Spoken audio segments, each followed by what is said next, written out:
Okay.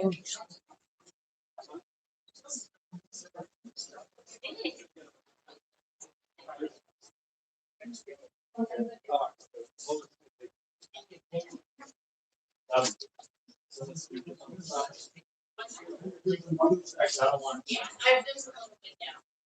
Yeah. I'm sure there'll be good use, there'll be uses of that.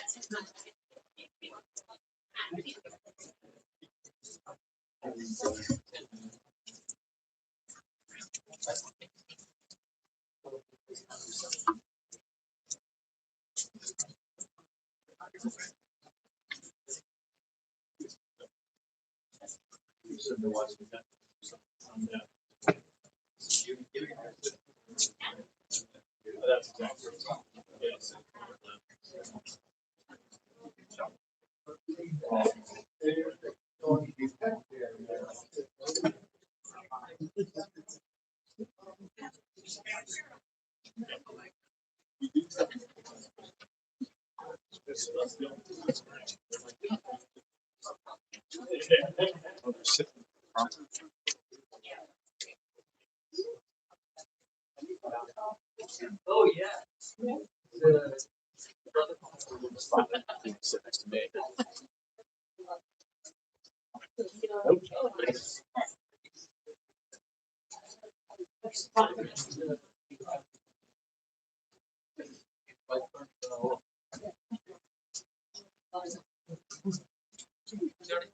No, that's nice.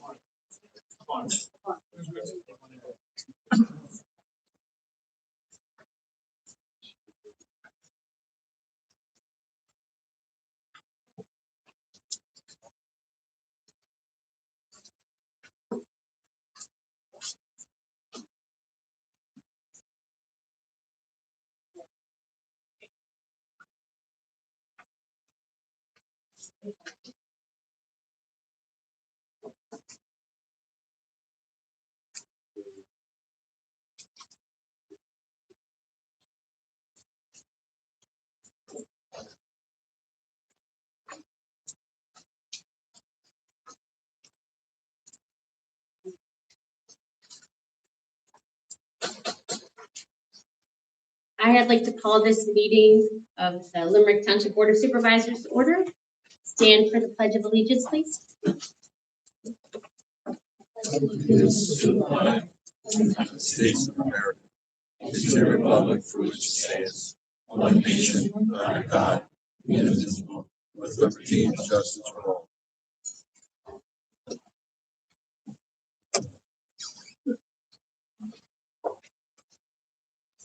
This meeting is being recorded and live streamed through the Limerick Township YouTube page. You can follow us on YouTube at YouTube/@Limerick Township 1726. We had an executive session prior to on personnel and legal issues. To receive important updates from the township, please go to our township webpage and click on Notify Me. Also like us on Facebook and be sure to subscribe to our YouTube page. We do have 2 upcoming meetings that are not in their normal location. The Planning Commission is meeting this Thursday at 6:30 p.m. at the Springford 9th Grade Center Auditorium. Board of Supervisor meeting will be Tuesday, April 14th at 6:30 p.m. at the Springford High School Auditorium. Just letting everyone know in advance, due to the school policy, the meetings will be done and completed by 9:30 because we do need to vacate so the staff can come in at the schools and get the schools ready for the next day. So as of April 1st, written public comments and questions of any kind received by the board or the staff will not be read into the public record during the public meeting. However, we have been forwarded all of the emails. They have been coming distributed to the board members. So you know we are getting them.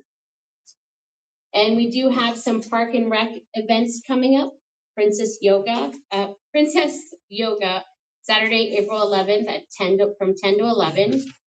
We also have 2 bus trips coming up, the Lancaster bus trip, April 16th, and the Atlantic City bus trip, June 2nd.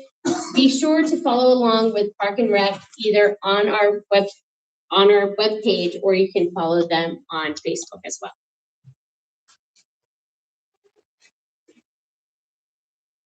We have consideration of the meeting minutes from 3/17/2026. Do I have a motion to approve? I'm sorry, I have one change. And I forgot to email it in. Where did it go?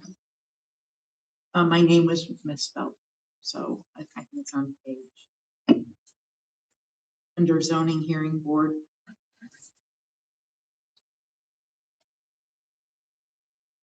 At least I think this is stuff. We have a change on a spelling. It was just omitted. Do we have a motion to approve the meeting minutes from March 17th, 2026? So I have a motion. Do I have a second? Board comment or public comment on the meeting minutes? Seeing none, all those in favor? Aye. Aye. Aye. Kara, I'm sorry. Yes. Thank you very much. Sorry. Sorry about that. All right. Public comments on agenda items will take place as we go through each agenda item. And do we have any supervisor comments before we get started this evening? Seeing none. We have police commendation. I'd like to welcome to the floor Chief Matalavich.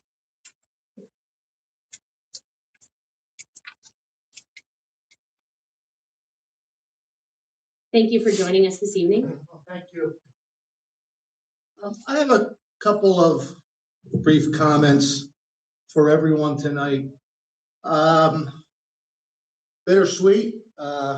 Sergeant Sisiak had retired in February 20th. Sergeant Ed Sisiak, he was with the township for over 25 years. He was promoted with me in 2007 as sergeants. And Ed was the type of supervisor where he enabled me as chief to sleep well at night when he was working. Ed was a very conscientious supervisor and police officer. With Ed, you knew he was going to give you 110% every time out for the police department and for the township. So I myself personally am going to miss Ed as a supervisor. His retirement is well deserved. He was also a field training officer while he was here. He was a member of our SWAT team. He's responsible for the training of a lot of our younger officers. So, and I've noticed that some of the training that Ed had put forth for our younger officers, it took hold because we have some fine young officers here as a direct result of Ed and his mentoring. A lot of the officers tried to emulate what Ed does, which is to do the right thing every time out. So I'm going to miss Ed. I'm sure the whole police department is going to miss Ed. Like I said, it's bittersweet, but well deserved. And the township supervisors are going to recognize Ed through a proclamation for his service to the township. You want to read that, Bob? Sure.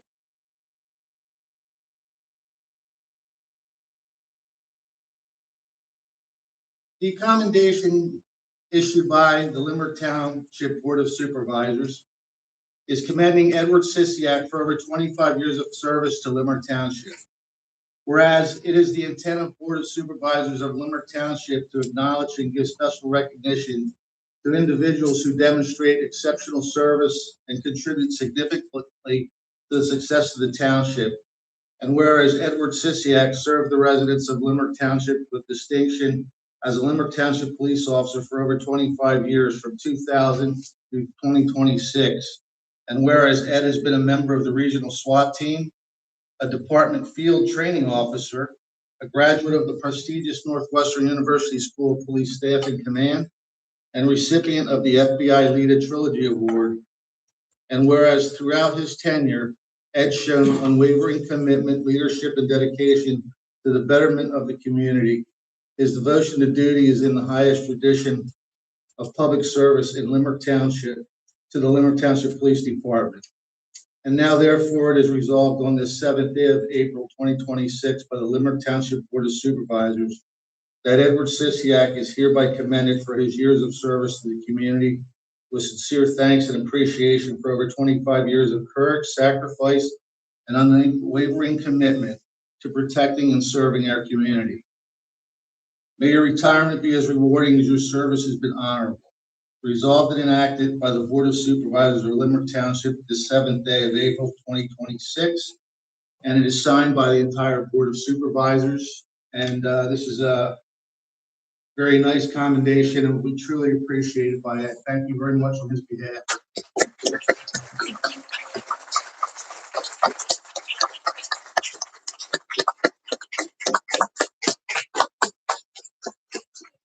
Very healthy, and we appreciate him not wanting to be here and having face, but we undoubtedly owe him a standing ovation for the years of service he gave us, and he gave his department a work. So thank you very much.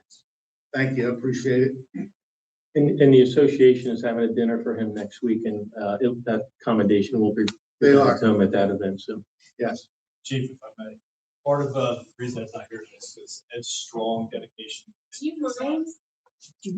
I'm sorry, do you mind taking a microphone? I'm more comfortable behind everybody. I know, but I want the community to hear you as well. So the reason Ed's not here tonight is because he's taken his dedication and commitment to a new industry. Ed's assistant coach of his grandson's baseball team, and he had to be there tonight. So this is not his commitment doesn't waver. It's just moved to the baseball field. Thank you very much. And secondly, I have another announcement. Our detective, Ernie Morris, who is our special victims unit detective. When I mention special victims, some of the things that Ernie has seen and investigated over his tenure has been truly horrific, because it involves our young people. And that is something that, to be honest, I don't know how he does it day in and day out, but his efforts are second to none, to the point where Ernie has been recognized outside of Montgomery County as somewhat of an expert. Hardly a week goes by that somebody isn't calling our department to talk to Ernie about cases such as this.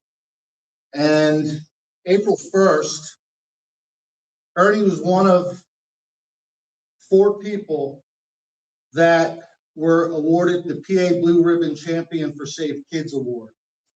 This was in Harrisburg on April 1st, and these individuals were formally recognized as PA Blue Ribbon Champions for Safe Kids, honoring their efforts to raise awareness, promote prevention, and advance the well-being of children throughout Pennsylvania.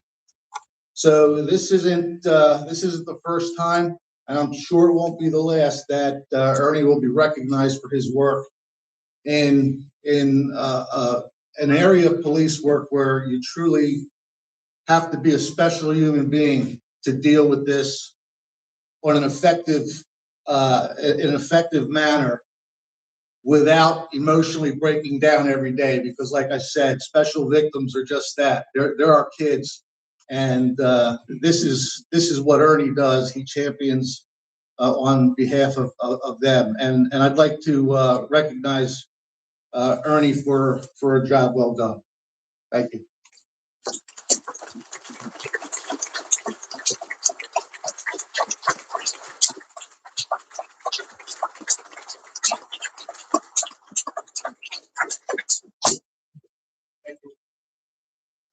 Thank you very much.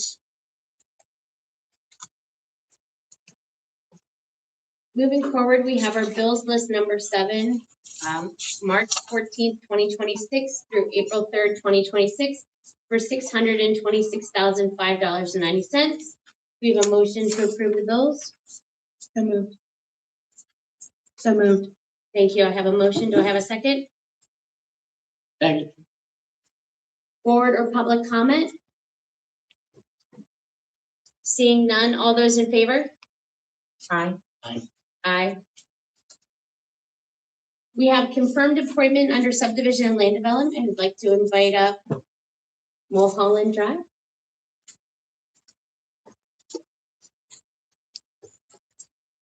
Good evening. My name is Matt Caffrey. I'm here on behalf of Mulholland Drive Company. We are the equitable owners of the approximately 10-acre parcel at 131 West Ridge Pike here in the township. Property is zoned MS, Main Street Zone, and we have a conceptual plan for a combination of 56,000 square foot of commercial and 47 townhomes consistent and compliant with the zone. Our intent is to design this in compliance with the ordinance. And we have some design options that we would like to work through, some circulation, traffic, just general layout, that while we think we have a pretty good design, we know it could be improved. We'd like the permission and approval to work with your township staff to help further refine this design so that as we can make sure it's compliant with zoning, and when we come through for preliminary plan approval, that it's consistent with the spirit of the Main Street Zone. Thank you. Do you want to tell us a little bit about your plan? Yeah, so as I said, it's 47 townhomes. They're 24 foot wide. Because of the Main Street zoning, the first 200 feet of the property is restricted to commercial. We're showing, as I said, 56,000 square feet, 2-story buildings. We have some options of how we design that. It doesn't have to be 2 buildings. We might do multiple pads. The intent was recognizing the Main Street zoning. We wanted to try to hide the parking. Basically, that's why it's designed the way it is. But having said that, if there's a better approach, we're happy to discuss. And would you call this a by right plan currently? We intend for it to be fully by right. The one area we might need some relief from the township would be for parking count, which I understand in the zoning that the Board of Supervisors does have the authority to reduce the total number of commercial parking spaces. We're close, but we'd rather have the green space if we can have it. And again, these are all things that we can certainly discuss at the township staff level and through preliminary plan and final plan. Does the board have any questions for Matt? Have you reviewed anything with the caliber of the trees that'll be removed? We have not, but we certainly will. Okay. Me too. But just out of curiosity, do you have an idea of any rent or any tenants for your buildings or? We've had some conversations. We're obviously very early in the process, so we're not committing to anything just yet. Okay. Our intent is really to figure out the design first and then tenant second, which may be backwards. Maybe I'm going to be kicking myself 3 years from now saying I probably should have got the tenant first, but that is at least the approach we're taking for now. Okay. So the Main Street District is designed to support a variety of housing types, integrated with the commercial development. I really would like to see something beyond townhomes and rectangle shopping centers. Has there been any consideration on making the commercial part of it more village-like? So again, this is why we're requesting permission to work with your township staff. We're kind of operating in a vacuum. So we're open to any and all suggestions. Okay. Right now, our primary focus is just can we get the units and the density and the traffic and the counts. We are very much open to coming up with a design that everyone can be happy. Okay. And are you planning on owning that rental office space, or is that not part of it? That is still to be determined.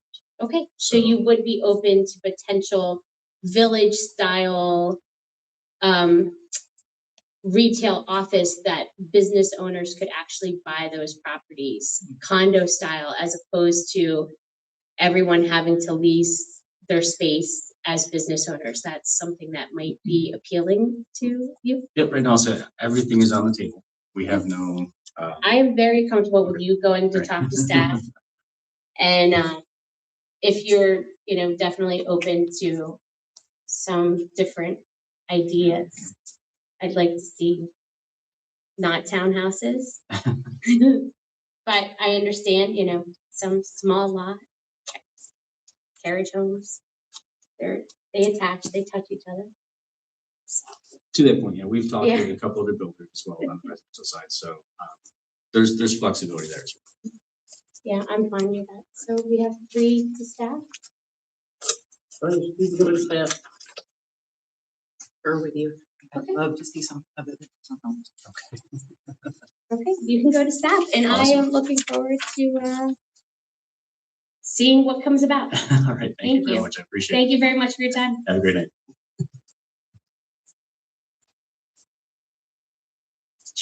All right, moving on. We have advertised the request proposal for the comprehensive plan update. The township staff and the consultants have finalized the request for the proposal to seek a consultant to update the township's comprehensive plan. This is very exciting. It has been included, so it's our time to. Do I have a motion to advertise the request for the proposal of the updated comprehensive plan? Or did you want to say anything more about it, Dan? Good. Did we just- Move, advertise the comprehensive. I have a motion. Do I have a second?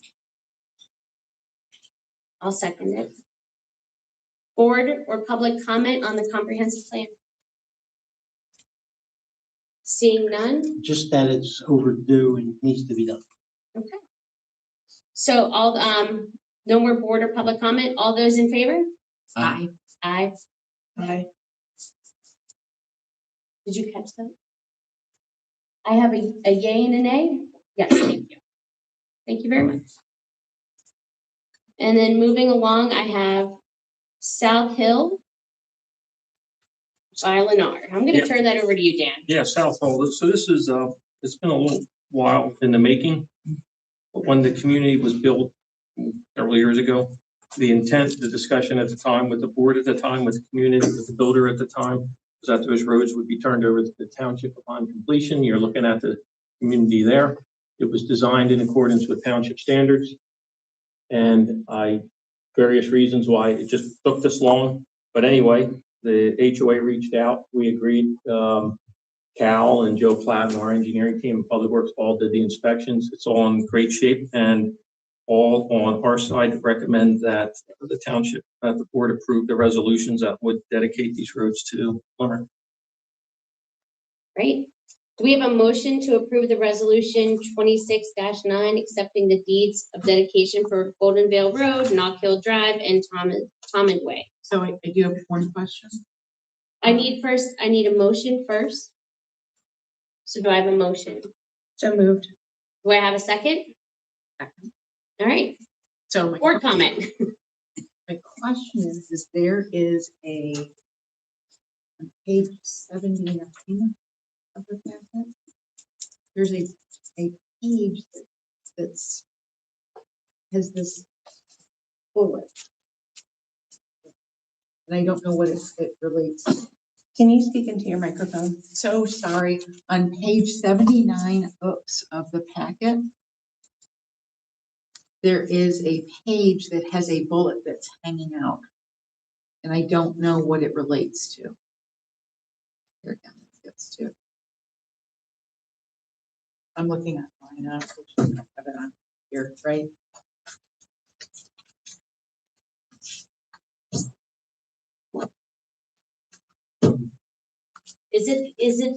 Are you referring to exhibit B? Is that what you mean by the 79? I'm on the paper packet. Okay, so it's actually, it's actually 80. So, yeah, it's that number. It's just a bullet. Let's see if I can read said bullet. if a situation, now this is after page 3, which is a public notary signature, and then there's a, This appears to deal with Adobe hardship exemption emails. So I would imagine it's something to do with tech, which I'm not familiar with. I think it was something that was likely inserted into the packet that should not be there. So That's a single page. We can read it is, yes, it can be removed. I can say I'm looking at the legal description, which is an exhibit, the plans. It's not an exhibit. It is an extra page that was inadvertently added, and it will not be recorded as is. as long as it can be taken out. I Yes. think that's a good idea. Yes. Okay. Thank Any additional board or public comment? So I have a motion and a second. All those in favor? Aye. Aye. Aye. Motion passes. We're gonna move into our first public hearing tonight. Ashley Softon. Thank you, Softon. And I'm gonna turn it over to our solicitor, Rebecca. Thank you. I'll give Ms. Softchin and her attorney, Mr. Laird, the opportunity to come up a little closer before I start. And this is conditional use hearing 25-01. The property is located at 465 Game Farm Road here in the township. Ms. Softchin is seeking conditional use to permit a horse riding academy on 8.2 acres. This is in the R1 residential agricultural zoning district. So I would have a number of exhibits that I'd like to enter into the record. T1 is the email to the Mercury, and that's dated March 17th of 2026, and that's in order to advertise the public hearing. T2 is proof of publication, and this was published on both March the 24th and March the 31st of 2026. T3 is affidavit that the property was posted. It was posted on March 25th of 2026. T4 would be the letters to adjacent property owners, and those were mailed on March the 13th of 2026. T5 is an interoffice letter to the Planning Commission dated March 6th of 2026 with regard to the application. T6 is the application from Ms. Softchin for this evening's conditional use hearing that would include plans and the deed for the property. T7 is legal notice. T8 is the letter granting the extension that the applicant granted for her hearing to be through the end of April 2026. And that correspondence was dated February the 3rd of 2026. T9 is a review letter from Pannoni Engineers dated March the 5th of 2026. And T10 is the review letter from TPD Traffic Engineers. That is also dated March the 5th of 2026. At this time, I would ask Ms. Lawson that the board accept all of the exhibits into the record, and Mr. Laird, of course, may have exhibits of his own. Absolutely. And just again, for the audience, you've heard several of these at this point this year, but conditional use hearing is a process intended to give the Board of Supervisors some ability to review a project and determine the reasonable conditions to the application. If an applicant meets the conditions of the conditional use requirement, then they receive approval for the use. I'm going to go through party status. We have 2 hearings tonight, so listen if you're involved in the next hearing because this is applicable to both. But again, with conditional use hearing, it's very much like a zoning hearing board hearing if anyone has attended. This board will sit as the judge this evening, and there's something called party status, which is a legal designation. Now, you will still have opportunity for public comment at the end of the hearing. Party status is the legal designation where you could call your own witnesses, you could put on your own case, you could cross-examine any of Mr. Laird's witnesses. But again, you do not need party status to publicly comment about this application. Hearing that explanation, is there anybody tonight that wishes for party status? I'm seeing none. At this point, I would ask Mr. Laird if he's prepared to put on the case for the board. The floor is yours. Thank you. Good evening. My name's Andrew Laird. Ms. Softchin has submitted most of these documents on her own. I'm sorry, can you talk into the mic? I just want people on YouTube to be able to hear you as well. Is that better? Yes. Thank you. My name's Andrew Laird. I've been working with Ms. Softchin on and off throughout this process. A lot of this process she has undertaken from a cost standpoint. And we're here before you seeking conditional use, as Solicitor Geisler indicated. We're proposing a horse riding academy at the property located at 465 Game Farm Road.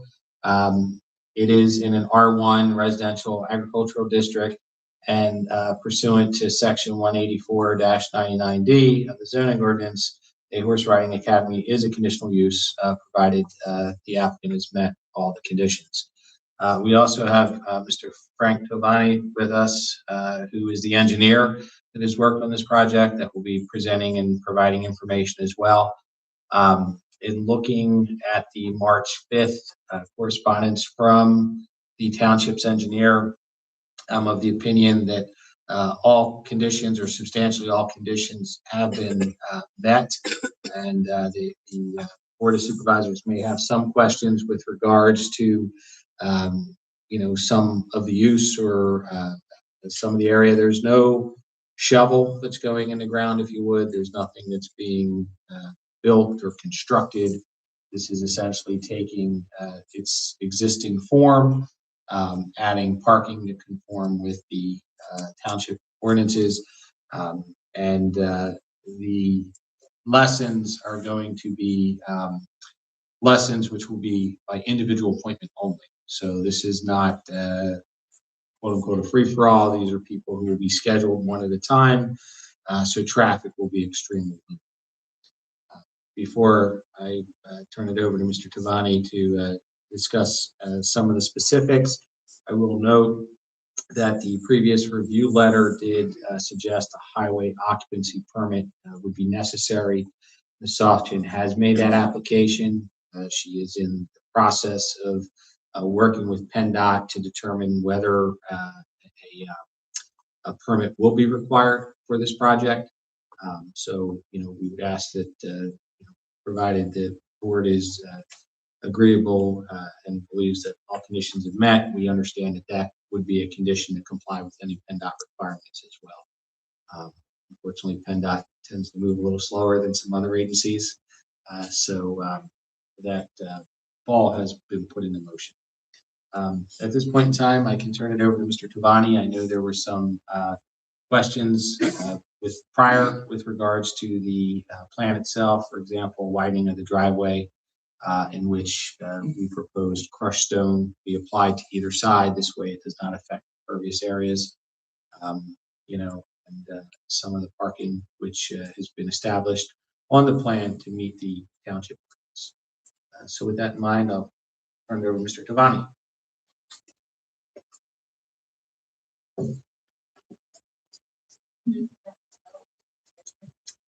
Frank Tovani, Tavani.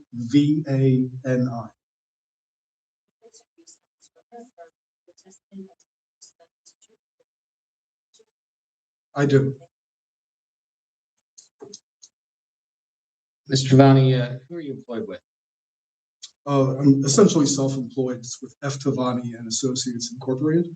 And are you familiar with the plan that's being presented to the Board of Supervisors this evening? Yes. Have you had an opportunity to review that plan prior to coming here? Yes. And are you familiar with the March 5th, 2026 review letter from the township engineer? I have a copy of the TPD letter, which I believe was Exhibit T10 in front of me. And based on that review letter, have each of those items that are in question been complied with? Well, as you pointed out, one of the elements at play here is the highway occupancy permit situation. And we have begun conversations with PennDOT. We filed what's called a scoping meeting application request, essentially outlining what we're proposing for the classification for this driveway. Although we're talking about a horse riding academy, this is really a single family home. This is going to have occasional lessons, only a few times per day on weekdays, slightly more on weekends, and probably none on Saturday to give the horses an opportunity to rest. So the efforts that I've done at this point was try to come up with a conservative estimate for the potential trip generation associated with the site.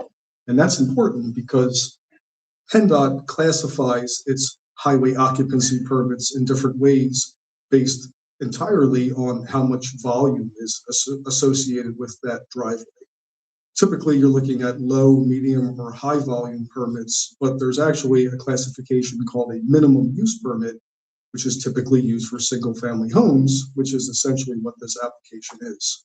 And in fact, according to Title 67, Chapter 441 of the Pennsylvania Code, you're allowed to have up to 50 trips in and out of a driveway per day and still be classified as a minimum use permit. That in turn dictates things like driveway width, which was an issue mentioned in T10. And since this is really a state roadway and the state has the greatest jurisdiction here, we have to get their determination regarding, is this a minimum use permit or a low volume permit, to determine whether the width should be 10 feet or 12 feet, et cetera. So we began that process a few weeks ago. We expect to get a response within 30 days, but we are so far below the threshold of 50 trips per day. We're only expecting about 20 at most, that I have every expectation that this will fall in that classification, which in turn means that we should be able to comply with everything in T10. And to your knowledge, do you believe any of those trips to include any large horse trailers or other larger vehicles? No, that's a very good point. So the applicant was previously granted zoning approval, I think in 2022, to have up to 5 owned horses on site and up to 2 boarded horses. So the intent here is the applicant would like to use the owned horses for these occasional lessons. The horses are already there, so no one's going to be bringing horses off site in a horse trailer. It's just going to be people coming to ride the horses. And there was reference in the March 5th letter to the widening of the driveway and the application of crushed stone. To your knowledge, would that in fact impact the PennDOT permit if necessary? It would sort of be the other way around. Whatever PennDOT says the classification be, it could have some impact on that. But again, I believe it's going to fall under minimum use according to the tables in Chapter 441 of Title 67. A driveway width of 10 feet is allowable for minimum use. And do you know the width of the driveway currently? Well, according to item 2 of T10, it says the existing driveway is approximately 12 feet wide. And that 12 feet is obviously greater than 10 and meets the standard. Right. And with regards to the application of crushed stone, if the township feels that the driveway needs to be widened, do you believe that from an engineering standpoint to be an adequate base for vehicles ingressing and egressing the driveway? For the expected traffic load, I would say yes. There was also a reference to a drainage permit application. Are you familiar with that requirement? I really don't do very much with those. Okay. Based on your review of the plans in general, were there any substantial changes that the Planning Commission required that were necessitated? No, in fact, the Planning Commission appearance went very smoothly. The applicant received a unanimous approval, as I recall, a few weeks ago, and there were no additional tasks that were brought forward. No further questions for Mr. Tavani?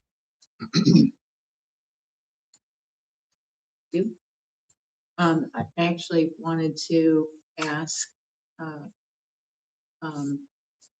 TPD a question about his letter, just in case I misinterpreting it. So, Joe, I don't. Joe, I'm gonna wait. Joe's here. He's right there. Do.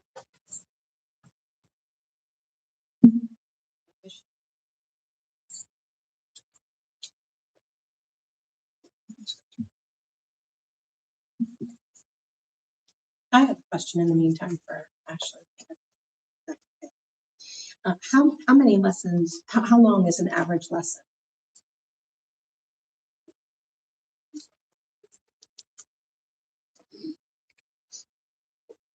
Full name? Ashley Marie Softon.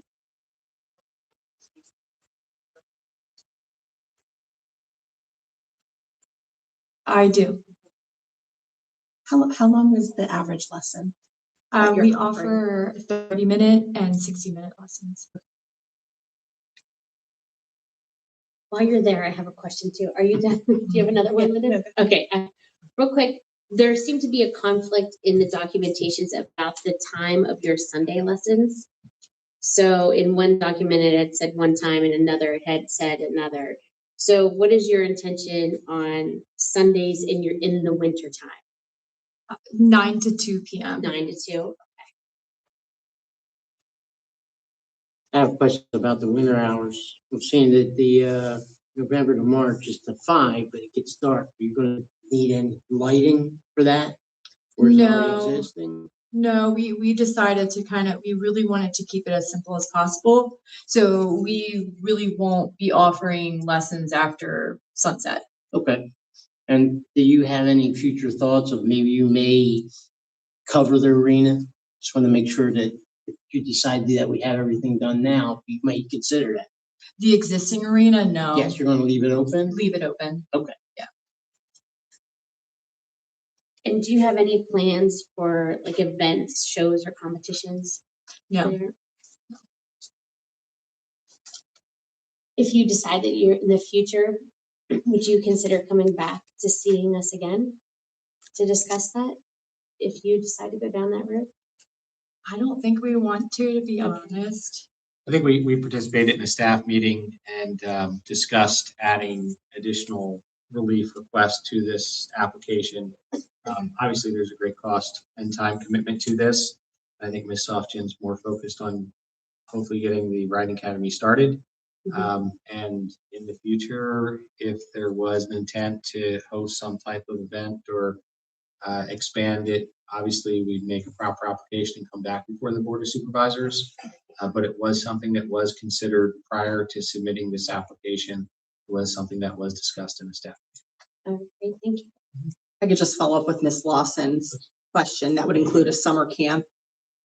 That's correct. Okay. That's correct. Summer camp was one of the specific items that we discussed at a staff meeting, and as Ms. Softchin indicated, it's economically just not feasible at this time and not on the foreseeable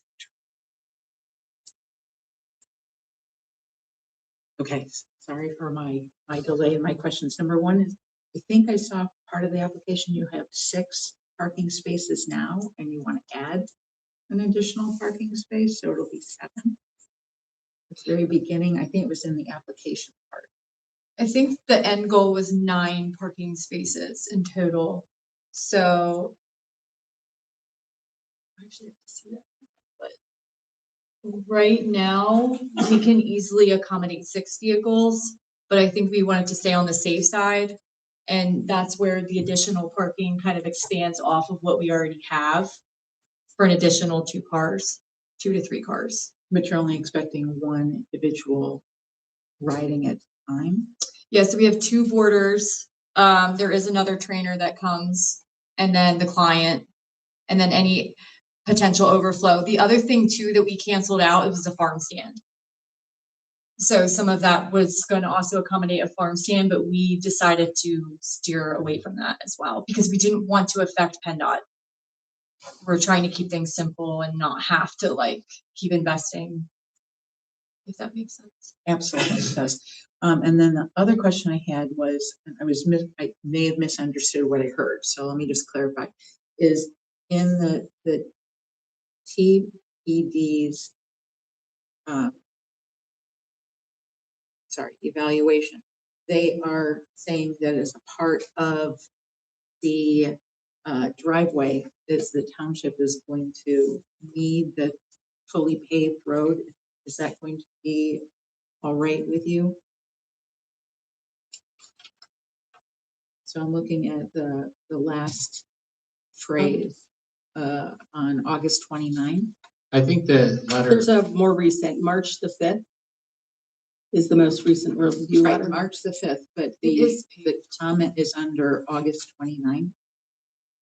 I believe the March 5th letter indicated that crushed stone, if the requirement to widen the driveway is necessary, crushed stone could be applied, obviously to not affect any impervious surfaces.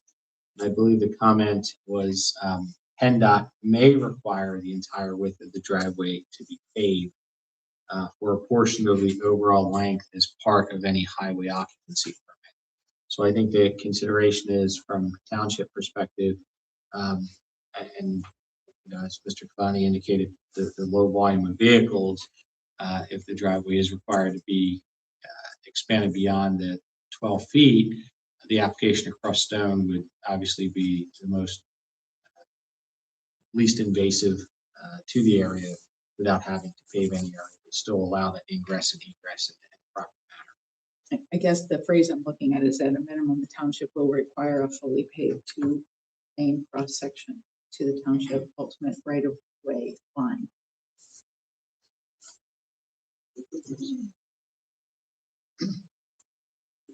And I think that last part that you said is an important distinction, because at first blush, the comment may seem to read paving for the entire length of the driveway, but I believe the intent, and it's the clarification at the end of the comment makes clear, it's only up to the township right-of-way, or really the road right-of-way line, that the widening would take place. So just to establish a few facts, the driveway is paved today. It's approximately 12 feet wide. I believe for approximately the first 25 feet, there might be a requirement to make it wider than that. And then if that is the requirement, the applicant would like to use crushed stone to effectively widen just that stub of the driveway to whatever the appropriate width would be. But then beyond that, once you cross the right-of-way line, there would be no widening, whether it's crushed stone or otherwise, for the remainder of the length of the driveway. That's my understanding. Okay, so see if I can get the wording right. Are you willing to comply with the TPDs? Are you willing to comply with the review letter from March 5th of 2026 from TPD? Mark? Is your client, Mr. Lee? Yes, I apologize. My client is willing to comply with the letter and the requirements contained within the March 5th correspondence. Thank you. Just to clarify for the record, and also there was a Pavnoni letter dated March the 5th, and I'm sorry, Madam Vice Chair, is your client willing to comply with that letter as well? Yes.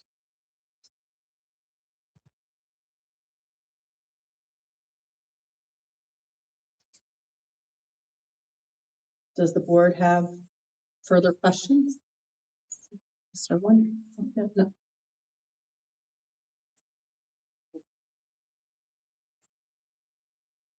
Do we have any public comment at this time?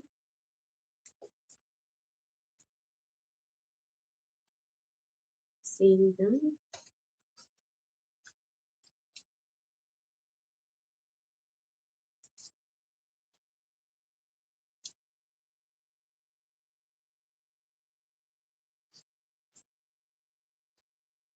Do we have a motion to approve conditional use 25-01 Ashley Softchin 465 Game Farm Road?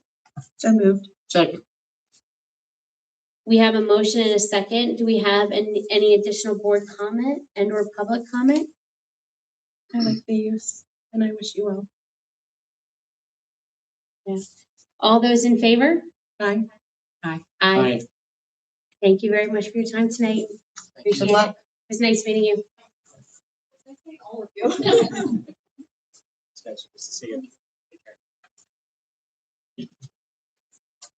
All right, and moving on, we have public hearing number 2.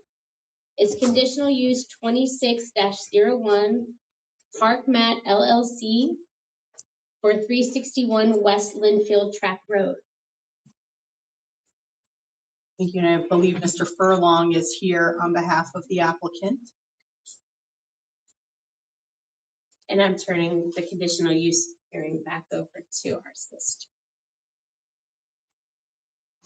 Thank you. Again, as Ms. Lawson said, this is our second hearing of the evening, CU application 2601, Park Mat LLC, located at 361 West Linfield Track Road here in the township. And the applicant proposes to construct a large-scale indoor-outdoor commercial recreation facility to include a 159 square foot, approximately, outdoor cricket field, a 3,300 square foot or 33,000 square foot indoor recreational facility, as well as associated parking, public improvements, and stormwater management. The three parcels will be consolidated to create 3.58 acres. This is located in the O-LI Office Limited Industrial District, and parking would take access from both West Winfield Trap Road and South Limerick Road. So again, I'm going to go through a number of exhibits that I would ask to be marked and admitted into the record. E1 is, again, email to the Mercury dated March the 17th of 2026 in order to publicly advertise this hearing. T2 is proof of publication, and that is, it was published on March the 24th of 2026 and March the 31st of 2026. T3 is the affidavit of posting. The property was posted on March the 25th of 2026. T4 is the letters to adjacent property owners, and those were mailed on March the 13th of 2026. T5 is the letter to the Planning Commission. It's the transmission dated March 6th of 2026. T6 is the application for conditional use. This would include the plans and deed. T7 is the legal notice. And T9 is the review letter from Panoni dated March the 5th of 2026. And T10 is the review letter from TPD dated also March the 5th of 2026. Mr. Furlong may have exhibits that he wishes to enter into the record. But first, after hearing the explanation of party status the first time around, is there anybody requesting party status for this hearing? Seeing none, I would ask Ms. Lawson to admit the township's exhibits into the record, and then I will let Mr. Furlong have the floor. Good evening. My name is Ryan Furlong. I'm an attorney with Riley Riper, Holland and Caligreco here on behalf of the applicant ParkMat LLC.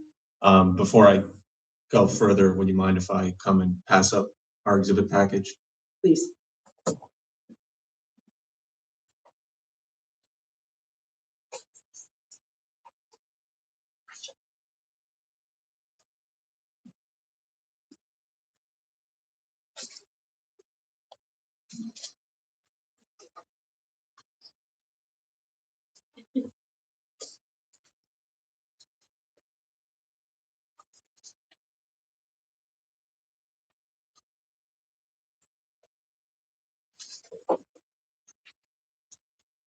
So as Ms. Geisler noted, we are here this evening to request conditional use approval for a large-scale commercial indoor or outdoor recreational facility, which is permitted by conditional use in the OLI zoning district pursuant to section 184-156C1F of your zoning ordinance. I have with me today 4 witnesses. Elmar Kulkarni, who is with me, he will walk you through the use, the business, how it operates, the property in general. We have our project engineer here from Gorski Engineering, who will testify next and provide additional details about the property, zoning compliance, etc. And then third, we'll have our traffic engineer testify to walk you through his study and how the project complies with your traffic standards. And then fourth, we have a planner who prepared the community impact statement. We'll walk you through that study as well. Talk about the lack of adverse impact on the neighboring community. If my witness could be sworn. It's Amar, A-M-A-R, Kulkarni, K-U-L-K-A-R-N-I. K-U-L-K-A-R-N-I.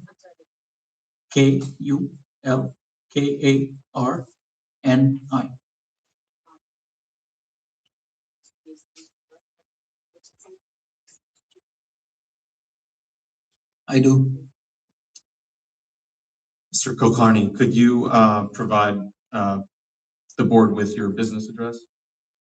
So the business address is 409 Commerce Drive, Warminster, PA 18929. And what's your position or affiliation with the applicant entity ParkMat LLC? I'm a managing partner member within the ParkMat LLC. And you're authorized to appear and testify on its behalf at tonight's hearing?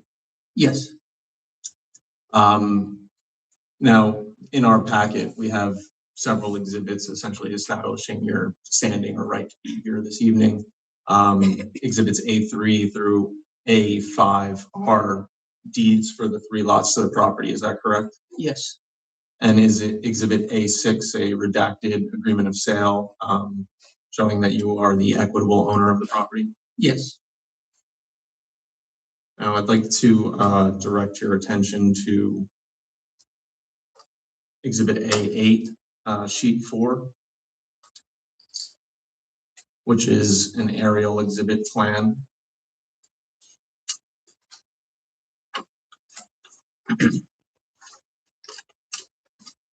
That was prepared by Gorski Engineering and submitted with the application. Could you briefly explain the location for the board of this property and in the surrounding area? Yep, happy to do so. Sorry, Mark. So it's also visible on the projector there, but if I can look at this. This is the indoor proposed building that you're looking at. You have obviously the parking spaces, which is off of I think it's the Linfield Trap Road, and you have the South Limerick Road here. You have overflow parking here. This is the proposed outdoor cricket ground. So in terms of sound shields, and I would say I leave the engineering part to the engineers, but there's a sound shield and barriers out here. There's vegetation that's been here along this road where there's a small creek. So, and then you have houses, I guess, with our neighbors staying on this side of the fence. The proposed business is for recreational indoor use, mainly cricket as a sport. It's a full-size cricket ground that we are building with the indoor facilities, which would essentially house practice lanes, batting cages, as we would call it, along with a small cafe, a fitness gym, and a retail shop for selling gear related to the sport. That's the proposed use for this entire. Any other questions? Happy to answer those. Would the business be membership based or open to the public? Could you explain a little bit about that? Yes, so it'll be membership based, where we would have, I would say, different tiers of membership. One which is very affordable to the common community. Why the membership? Based on doing this business for almost 15 years now between me and my partners, similar business in Warminster area as well as Downingtown. We've realized that if you are able to put a membership in place, it helps a couple of things. One, it ensures that you have the right crowd show up, which uses the property in the right manner. Second, as much as we want all the community members to be a part of this, the fees are not set in place so that it's extravagant or people can't afford it. It's set in place so that there's a level of commitment from the members as well. Third, it helps us also have a predictable business model to understand how many memberships we could have throughout the year and going forward through the years too, so that we can plan the business accordingly. So a couple of those aspects drive why you need memberships. And as going back to where I started, you have different levels of membership, about usually 2 or 3 tier-based memberships. You start at the lowest level, you have a medium level, and then the highest level of membership. The highest level of membership can entail the usage of the outdoor ground plus the indoor facility. The medium could use the gym plus the indoor facilities, not the outdoor field. And then the lowest tier of membership is restricted only to batting cages practice. And would you be holding any kind of special events or tournaments at this facility? Yeah, so I would say I'll segregate the age groups in terms of the players who usually show up. The short answer is yes. You have younger kids, which are under 13, under 11, under 15, who will be playing and practicing the sport on a regular basis. You also have coaches who will be coaching them with that. The second is more so social, where you have adults coming on board and as they're using the practice facilities and or playing outdoor games. Typically, the outdoor games go from mid-April, end of April to Septemberish.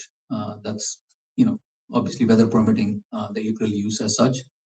All of these are scheduled events. We have smaller local leagues that we participate in, especially for the kids, so that the kids get an opportunity to play, coach and train, and at the same time play competitive cricket just across the region locally between here, New Jersey, and Delaware. Are you planning any outdoor, outdoor nighttime events? So initially the thought was to have lighting and have night events, but based on the feedback from the residents or neighbors, we have withdrawn that application of lighting, and we said we will not do any night specific outdoor events. So there's no lighting provisions or anything of that sort. And in response to discussions with neighbors, did you also agree to make the parking lot off of Limerick Road a secondary parking lot used in limited circumstances? Correct. So this particular parking lot, we've said that it'll be an overflow parking lot, and it'll be, I would say, kind of gated so that people are not coming in and out. It'll be only used in case there is an overflow parking with appropriate signs and directions. And did you appear before the zoning board back in November 2025 to request variances that would allow this proposed development of the property? Yes. And were those variances granted in a written letter decision dated December 8th, 2025, a copy of which is marked as Exhibit A7? Yes, is my understanding. And did you also appear before the Planning Commission at its regular meeting last month to present this plan? Yes. And did the Planning Commission recommend that the board approve this conditional use? Yes. Now I'll have the other witnesses walk through some of the conditional use standards, but just wanted to give you an opportunity to explain why you're interested in this property and why you think this would be a good fit for the property in Limerick Township as a whole. I think there's a couple of factors that drive this. First and foremost, we had seen at least 2 other properties, as I mentioned before, the Planning Commission too. But to get, I would say, a piece of land that is flat enough, at the same time can house both the indoor, the 33,000 square feet building along with the outdoor field, it's been very difficult to secure that kind of a land. That's the first piece. The second is the location itself. It's right off of 422. It's convenient for folks to come in and get in and get out, I would say, on the highway. So it makes an ideal location, even from a business perspective, to make sure that it's a profitable venture, right? And we can sustain for a longer duration of time. The third piece is from the community and the demographics that we had drawn. We feel that this is the ideal location just because of the median average spend of the folks that is there, the overall demographics who would be interested in playing cricket, new members who would like to learn the sport. And it's a very growing sport right now. 2028 Olympics have, first time after 150 years included this as a part of the Olympic squad.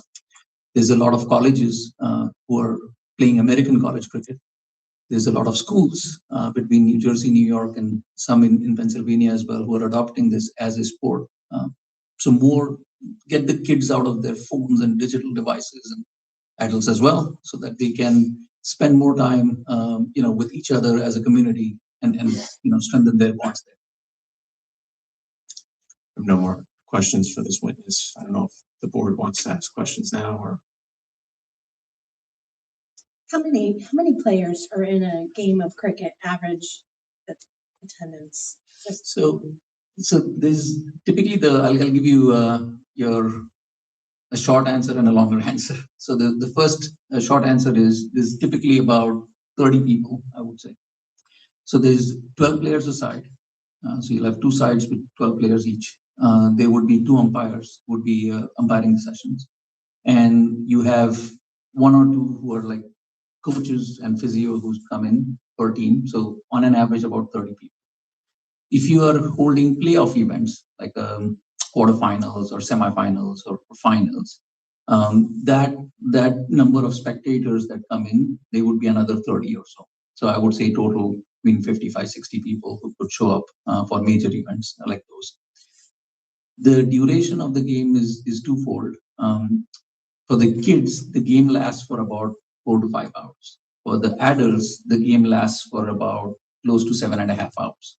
So it's almost like a day event when the kids, so basically once they come in, they're chained to the ground, they're playing there, they're having fun, and then they go back home. So The one common complaint I see about cricket clubs is like the it's like a double-edged sword. The camaraderie after the game, the excitement, a lot of, noise at that. Do you have any issue with or any problem with adhering to the noise ordinance and making sure, what are your hours of operation?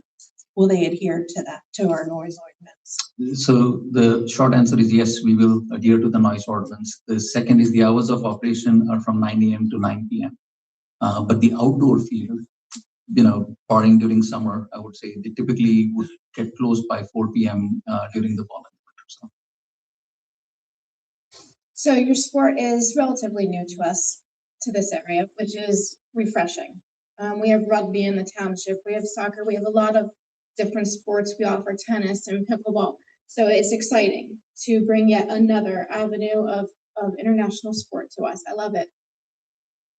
But with that, we don't know what level of noise does the sport naturally bring. With soccer, you have a lot of whistles. So for the residential that's bordering there, are they going to have that for 7 hours? What to expect as far as noise of that level? A great question. So I would say the noise is basically clapping and cheering. There are no whistles in cricket. Thank God for that. We don't use any whistles. What about the bat and the ball? Yeah, so the bat and the ball is, I would say it's similar to the noise that you would have from a baseball bat. So it's not different from a, I would say, decibel perspective as to how that would work. The ball size is similar to a baseball, except the seam is right through the center. When you have kids, you have parents cheering typically. And when you have adults, you would have the team members cheering, because unless it's like a quarterfinal or a semifinal event, as I said. So in that case, the noise decibels are not that high, to be honest. And do you also want to talk about the field configuration and basically like how far that bat hitting the ball would be from any resident, and maybe where the spectators are expected to stand when watching an event? Great question again. So on this where you see the pointer right now, this is where the viewing area is, and that's where it's indoors. So it's like people would be sitting indoors upstairs and they'll be watching from there. Even taking that into account, I would say when you have folks come in through out here, they can view the game. So I don't expect a lot of people to be standing or anything of that sort on this side. We are requesting them to be indoor within the facility. Going back to the noise level question, I myself, and along with a couple of my partners, we've been playing this sport for almost 25, 30 years now. Right off of, as I mentioned during the planning commission tour, in Evansburg State Park, there's 2 fields next to each other. There's basically a gravel path, and you have the entire residence right across the street. So it's not even a street, it's like you can literally walk over in 2 steps. There's no noise level cancellations, nothing of that sort. And we've been playing there for almost 20 years now. Never had any complaints from any of the residents who are next door neighbors. They usually come and support when we have, playoff events. They get pretty much food from their side, and we're all having a good time. That's all I can say. So you mentioned Downingtown, so Downingtown Borough. So that's heavily dense with residential. So are you a good neighbor to those residents there? Do you battle with the municipality there? How is your relationship with them on that particular area, which is actually less than what would be here? It's a really good relationship. The Downingtown facility is only indoors. We don't have that outdoors. The Warminster facility is indoors. We have a smaller section where the kids can play outdoors too. But both areas, I mean, as I said, almost for 15 years now, we've never had any challenges with the township. And I'm not an expert on cricket, but my understanding is that the batter stands sort of in the center of the pitch. Yeah. And we're talking about a 450-foot diameter field here, so 225 feet from, batter to even just outfield fence, for lack of a better term. So and again, thank you for raising that. So this is the strip that you see here. That's typically called a pitch. It's 22 yards from where we say the pitcher and where the batters are. Trying to hit a ball from here outside of here, you would basically need international level professional players to do that. We cannot afford those. And for kids and adults which are which are in this area, I wouldn't say it's one in like a couple of million chance that the ball would really even travel that far. It's absolutely quite next to impossible. That's the reason we are having a full-size cricket field. And noise level, when you're talking hundreds of feet between batted ball and nearest residential home. I don't think the noise travels because it's only when the ball is hitting the bat. And as I said, it's similar to a baseball, hitting a baseball bat. It's not going to be different than that. And I will share, our next witness is going to walk through a landscaping plan. One as my witness noted, there is much existing landscaping there, but we're also adding what I would call significant landscaping as well, which I'm sure will help with any noise mitigation.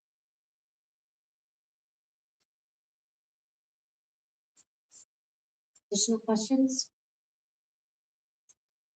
No. All right. What is your typical start time of your game? So the games typically start around 10 a.m. and 10 a.m. Yeah. And how many will you have per day? If it's a kids game during summer, you might have 2 games. If it's an adult game, it's 1 game. And typically the games are played over a weekend, so you wouldn't have games mostly during weekdays. And how many people are you expecting to be able to hold in the mezzanine to watch? So I would say pretty much close to about 60 people or so, I would assume. It's 60 or 16? 60. Yeah. 60. Yeah. 50 to 60 people, I would assume. I mean, that's like max when you have playoff events. Mm-hmm. And your employees, how many will you be having? So right now, the estimated number of employees are about 5 to start with. And then at the most, they can go to 8 or 9. And will you have designated parking for your employees? Yes. And how many festivals or large matches are you planning per year?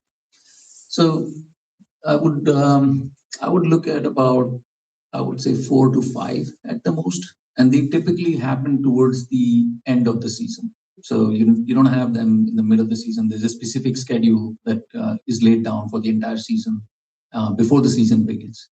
So everybody knows upfront which Saturday, Sundays we're playing. We don't play on the long weekends. So when you look at it, it's at the most 4 or 5, I would say. And they would kind of be consecutive towards the end. Correct. And they would be concluded by 9 p.m. They would be absolutely concluded.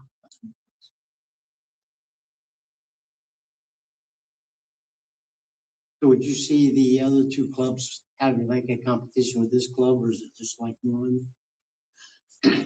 So I understand this is new because you have the open field. Do you see there's other teams coming in to play here?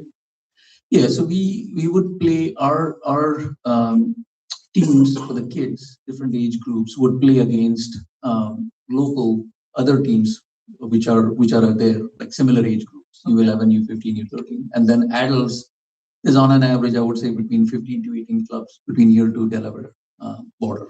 So there'll be a travel team, and they'll be the home team. So, okay, they'll play against each other.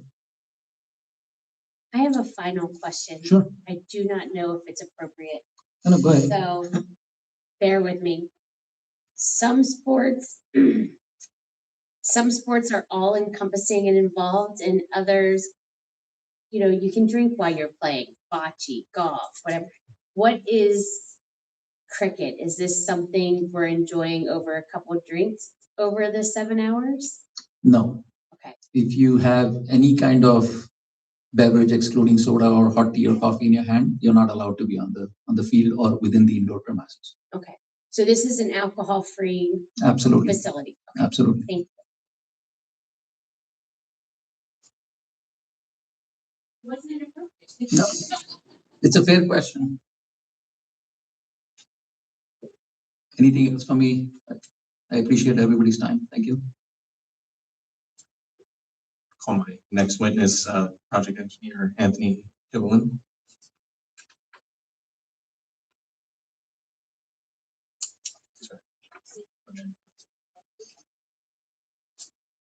Anthony Hibbelin, Hibbeln.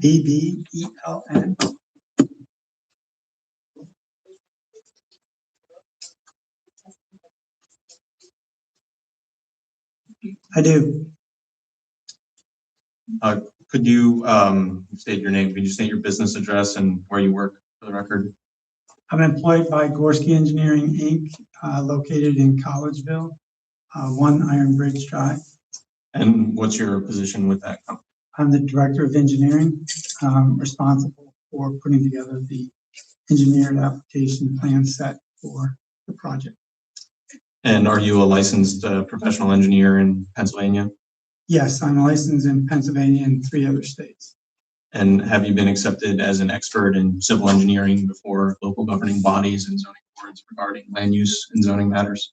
I have. And are you familiar with the regulations of the Limerick Township zoning ordinance? Yes. Is Exhibit A11 a copy of your CV listing your professional credentials?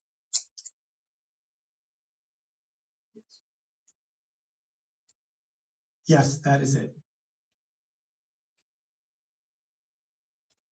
I would just ask that you be sworn or admitted as an expert. Yes. Thank you. So I want to draw your attention to sheet 3 of Exhibit A8, which is the existing features and demolition plan. Could you just walk the board briefly through some of the features of the property and the location? Certainly. The site is located in the office OI, Office Limited Industrial District zoning of the township, just off Linfield Trap Road, and to the south of that road. And to the very southwest borders along 422.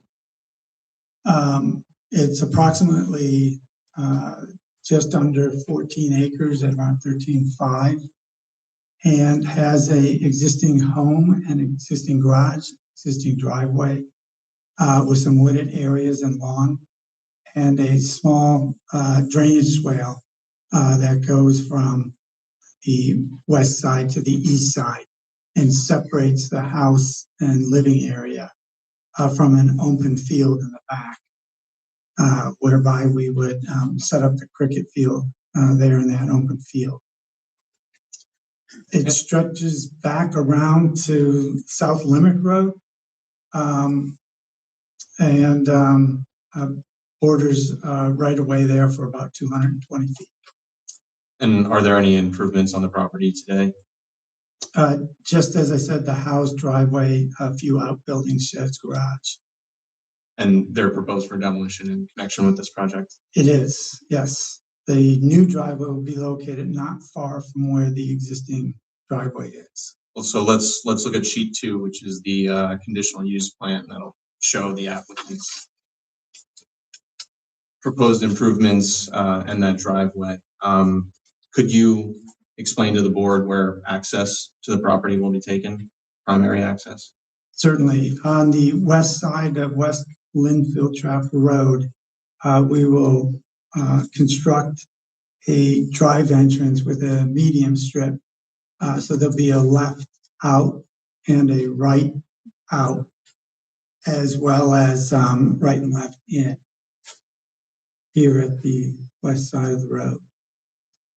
That boulevard entrance then will split off to parking area here, the main parking area down to the building, a drop-off area, ADA parking spaces, and a return back to exit. The building would be served with a service entrance behind a solid fence to separate that service entrance from the main porte cochere and ADA access point for the club. Secondarily, there'll be a overflow parking lot, as was mentioned earlier, just off the cul-de-sac of South Limerick Road. And how many parking spaces are we talking here? 191 total. The overflow lot would be connected with a pedestrian trail to the building itself. That could double as an emergency access point for medics onto the field. There was a Pannoni review comment that noted that there might be 190 parking spaces on the site, regardless if it's 190 or 191. The parking count complies with the ordinance, correct? Yes. Actually, it's 190. We had taken a space off at the ADA to get the proper sizing. And aside from the dimensional variance relief that was granted by the zoning hearing board, does this proposal comply with the lot area and bulk regulations for recreational use in the OLI zoning district? Yes. And are you familiar with the conditional use requirements for conditional uses in the OLI that are outlined in section 184-156C2B? Yes, I am. And just going through the initial requirement that the use be off of an arterial roadway, that was one of the variances granted by the zoning hearing board, correct? That is correct. With regard to next requirement, is there vehicle access limited to only one access point per 500 feet of frontage? Yes, that complies as well. And would the applicant use involve the display of merchandise within the ultimate right of way? No, they would not.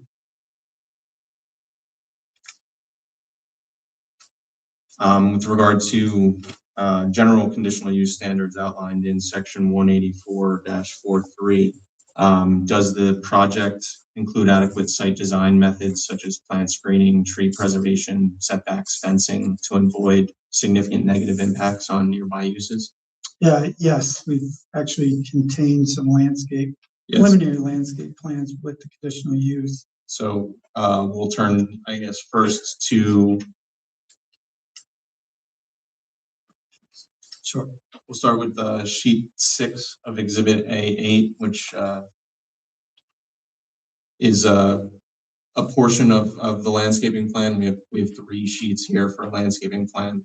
So actually, let's start with, I thought that this was the full property. Let's start with sheet 5 here. Sure. Sheet 5 starts out right at the road, at the intersection for the site. At Linfield Trap Road. Linfield Trap Road. Could you just briefly explain what the applicant is proposing here? Sure. The ordinance requires buffering along the tract perimeter, as well as street trees and parking trees. So we prepared this plan to identify the requirements along each property line, compare that to some of the existing vegetation and the relationship of the improvements in proximity to that buffer requirement of 12 feet wide. We also identified the street trees not only on West Linfield Trap Road, but also along South Limerick Road. This sheet here before you shows both sidelines. The one to the north and west would be a full buffer, including parking lot trees as well, with a solid fence in between the vegetation. So the new vegetation would be each side of that. Whereas the east side of this property line is a floodplain with heavy wooded vegetation and no improvements in that area.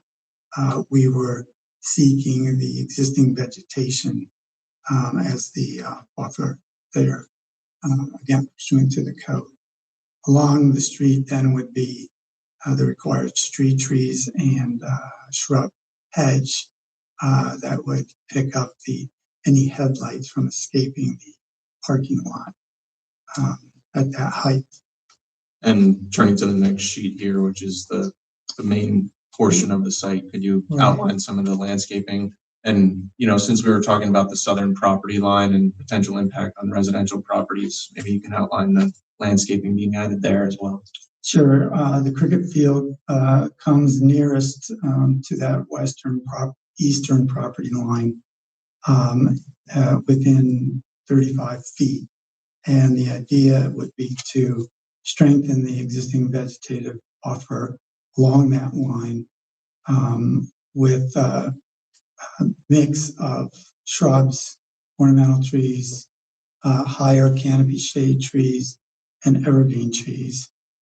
And in fact, having spoken to a neighbor recently, we'll be extending that buffer along the eastern property line down to the south corner and then back up towards South Limerick Road. And that will appear on the next sheet when we get to it. On the western property line. Just to stop you there, don't want to detract you too much, but you mentioned updates are being made to the landscaping plan. I just want to highlight, we will be back for land development before this board. Yes, I promised the planning commission to work with them and the staff here, Pannoni, to as well as the neighbors. And we've already met with two of the neighbors. So basically what we're looking at here is the minimum of what will be provided at the site. That is right. So you were about to talk about the west side. Yeah, the west side is following what we start at. Yeah, can you show that on the lake on using your laser?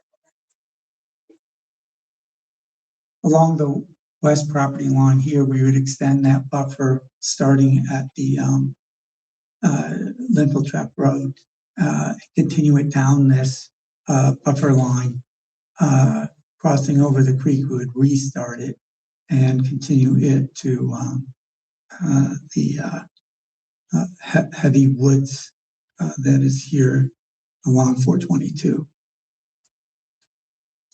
And now finally, the final plan sheet showing the landscaping along Limerick Road. You outlined that for the board. Sure. Along South Limerick Road, again, the requirement for large canopy trees shown here, 5 of them, and then a series of shrubs to form a hedge from the, say, 6 feet and down to the ground. In the parking lot itself are parking lot trees within vegetated islands. And then along the property line, there's a row of existing white pines we would leave in place. They are the neighbor trees on the opposite side of our property line, with overhanging branches, all which would stay. A solid 6-foot-high fence would be placed between those existing white pines and our parking facility. And having met with them, walked the line, and shared with them a new additional landscaping, it would literally extend from the parking lot. The fence would continue down and turn the corner here, the common corner between our properties. And we've added a double row of additional evergreens, again, a mix of pines, spruce, fir, all of which would stay evergreen as there's a large amount of deciduous trees already there. We will leave those in place and add a vegetated evergreens. Now, continuing on with our conditional use standards, will this project be served by public water and sewage? Yes. And will a stormwater management plan be developed and reviewed and approved during the land development process? Yes. And in your opinion, would this use create a significant hazard to the public health, safety, and welfare by increasing the risk of fire and toxic or explosive hazards? No, it's my professional opinion that it would not. That's all the questions I have for this witness. I have a few questions. Are the plantings that you're gonna put, are they indigenous? We're gonna try to keep Yes. what's natural for the area? Absolutely. Okay. Is there going to be lighting from the trail, from the overflow to the building? Because you're saying you closed at 9, so it will probably be dark, because you'll probably have some snacks and stuff after the game, and just want to make sure that that was a safe spot for them. Yeah, pedestrian scaled. So it'd be like a little bollards. pedestal lamp, like a small bollard lamp? Right. Okay. The large trees that you mentioned, are they of a large caliber or maybe 4 inches, 6 inches, 10 inches? Yeah, each tree is has its size at maturity that tree will grow to. Okay. So to install the tree, we'll start out with the size required under the code, which is approximately 2.5 to 3 inch caliper. Okay. But depending on the species, that species might grow 70 feet tall or 50 to 70 feet. Okay. So the canopy trees, the large canopy trees I was speaking of, would be trees that might go in at 12 to 14 foot height, but they will grow and the branches will spread. Okay. And gives it that street tree feel that you see on large mature trees along a lot of the roads. Do you The have smaller- some of the buffering already existing? Because I wasn't, Yes. because I know that one part of that a lot was kind of tree filled, but I didn't know how large they were. Yes, if we could bring up the aerial. Yeah, it would be sheet 4 of Exhibit A8.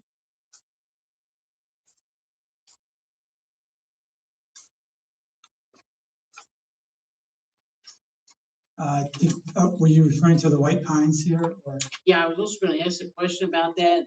I know that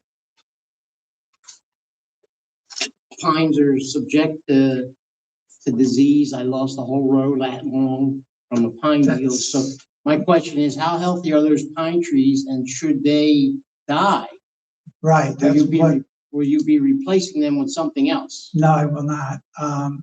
What we spoke to the neighbor about was just that fear.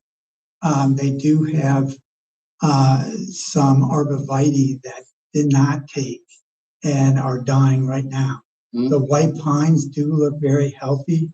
They're getting enough sun and water, but not too much water that'll kill them. They're probably 12 to 15 inch diameter.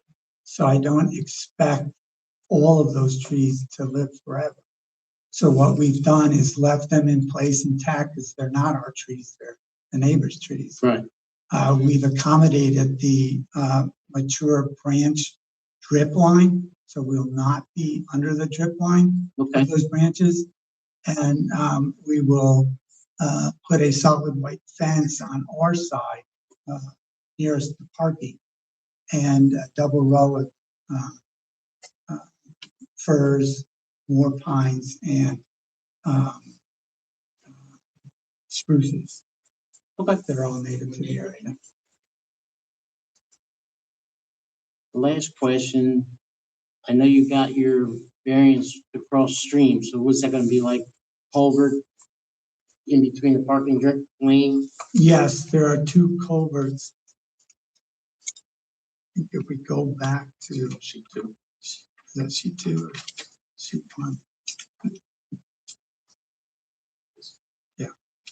Sheet 2 of Exhibit A. As we cross the creek here, we'll have two culverts here.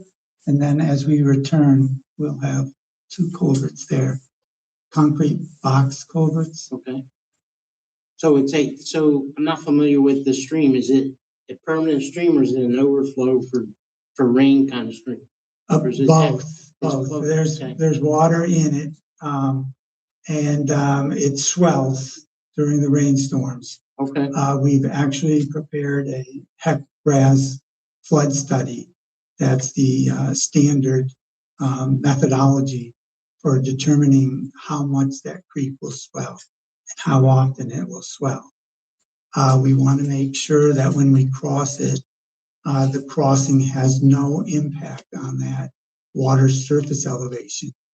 We don't want to reduce it and make more water go downstream, and we don't want to restrict it and keep more water upstream.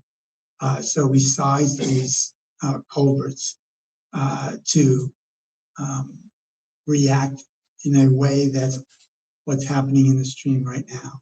Okay. That's all I got.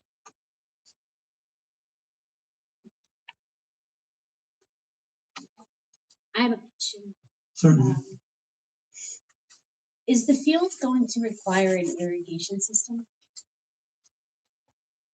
Yes, and a drainage system as well.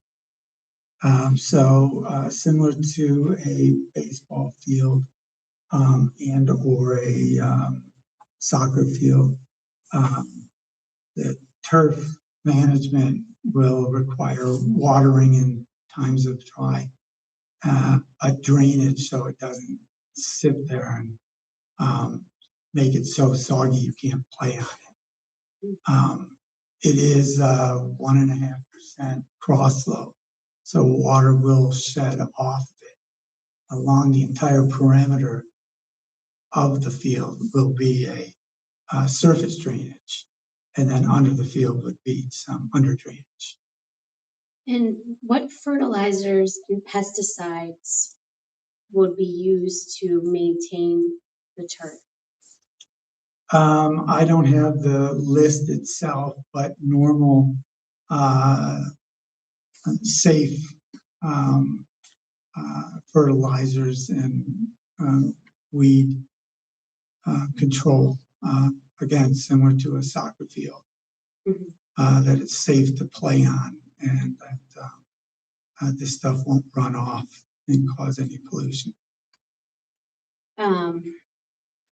So unlike golf courses that are regulated by the DEP, it turns out that your course would not be regulated by the DEP.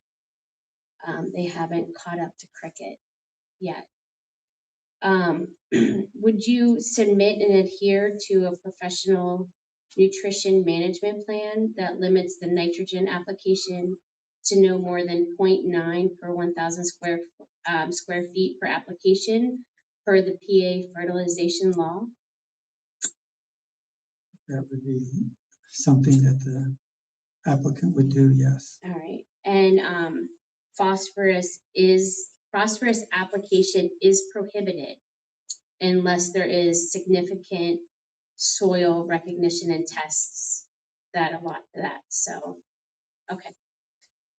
On that same line with that, can we agree that no application of fertilizer, herbicides, or pesticides within 500 feet of that stream? Not 500 feet, 50 feet of that stream. Sorry, 500 is a lot. But for that stream, is that possible to keep pesticides, herbicides, and fertilizers away from the stream?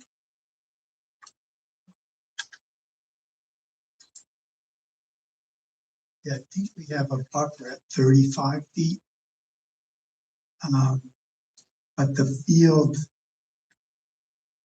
probably, we could stretch it because the field is Well, further than 35 feet. Yeah, so another possibility could be filter strips installed and maintained as part of the bioswales and rain gardens to help mitigate. So And I what, did hear bioswales spoken of this evening. so what we're doing is we're collecting the runoff from the entire field before it could even enter the stream and put it through a Pennsylvania best management practice, working with the MPDES permit. We will work towards that 50-foot buffer that you're looking for. Right. And then can we agree that these chemicals should be mixed and applied by somebody who has the state license to do so? That's an easy yes. Thank you. Yes. Mhm. Yes, correct. Yeah, thank you. Another question on that line, is there a possibility that some of that runoff could be reused to rehydrate the rest of the field? So, you know. That is one of the techniques within the best management practices. Okay. I will go through that with the club when we get to that stage, which would be, if we're successful here tonight, we would move to land development and permitting plans. Do you see a requirement for like a pump house or something like that joining to the field? So like, well, you have to get the water from somewhere. It's going to come through a pump. I'm assuming it's going to come through the water line to the property, but just wondering if there'd be some kind of pumps required or an enclosure to run the pump inside.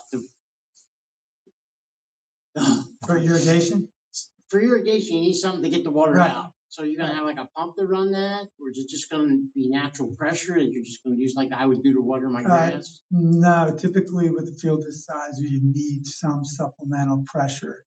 Okay. We'll work with the water company, public water connection will be made in West Linfield Trap Road. And the water pressure will guide us as to what kind of Okay, so the pressure is natural from the pipeline from the water company should be enough to go out to the thing. You won't need to be able to increase the pressure to get it to spread across all that ground. I think we're gonna need supplemental pressure, just the sheer size of this field. Okay. So you would show a building that requires that equipment to be housed on the future plan? Typically, they're in a vault, but oh, so they're underground. It could be in the building, or Okay. it could be a vault underground. But you wouldn't see something like that close to the large recreation center building. We would probably be further out to the field, like up above the buffer line, maybe. Well, no, I mean, the pump would be very near the field. Okay. The only question I have is we do need a pump. They do make noise, and just wanted to see how we would address that. So, because obviously you're going to be keep that as green as they are, especially with the rain issues we have right here. I was just curious. Mm-hmm. So, because we usually in the summer we're usually at a near drought stage here in southeastern PA. We'll make a note to look at that during land development and specifically address it when we come back. Do you have a water usage estimate?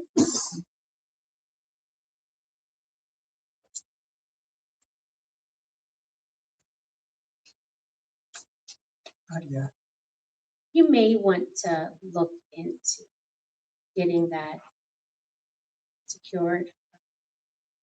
The water company. You're not going to drill for a well. Okay.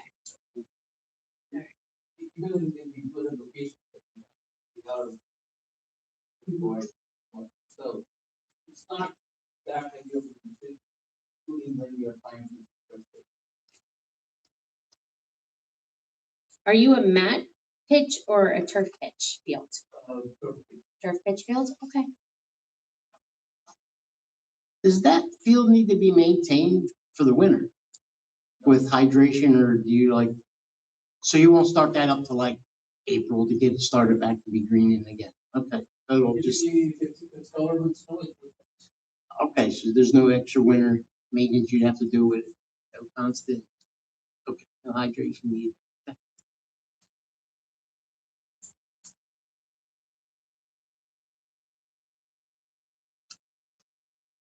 I'll call our next witness, our traffic engineer.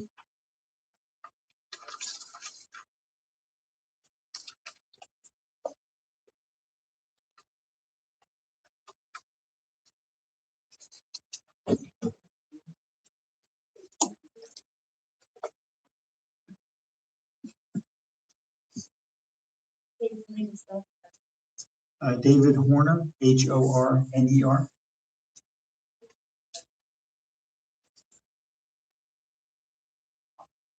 I do. Mr. Horner, could you state where you work, your position with that company, and the business address? Yes, the principal of the firm of Horner and Cantor Associates in Hollycomb, PA. And is Exhibit A12 a copy of your CV? Yes. Are you a licensed traffic engineer in the Commonwealth of Pennsylvania?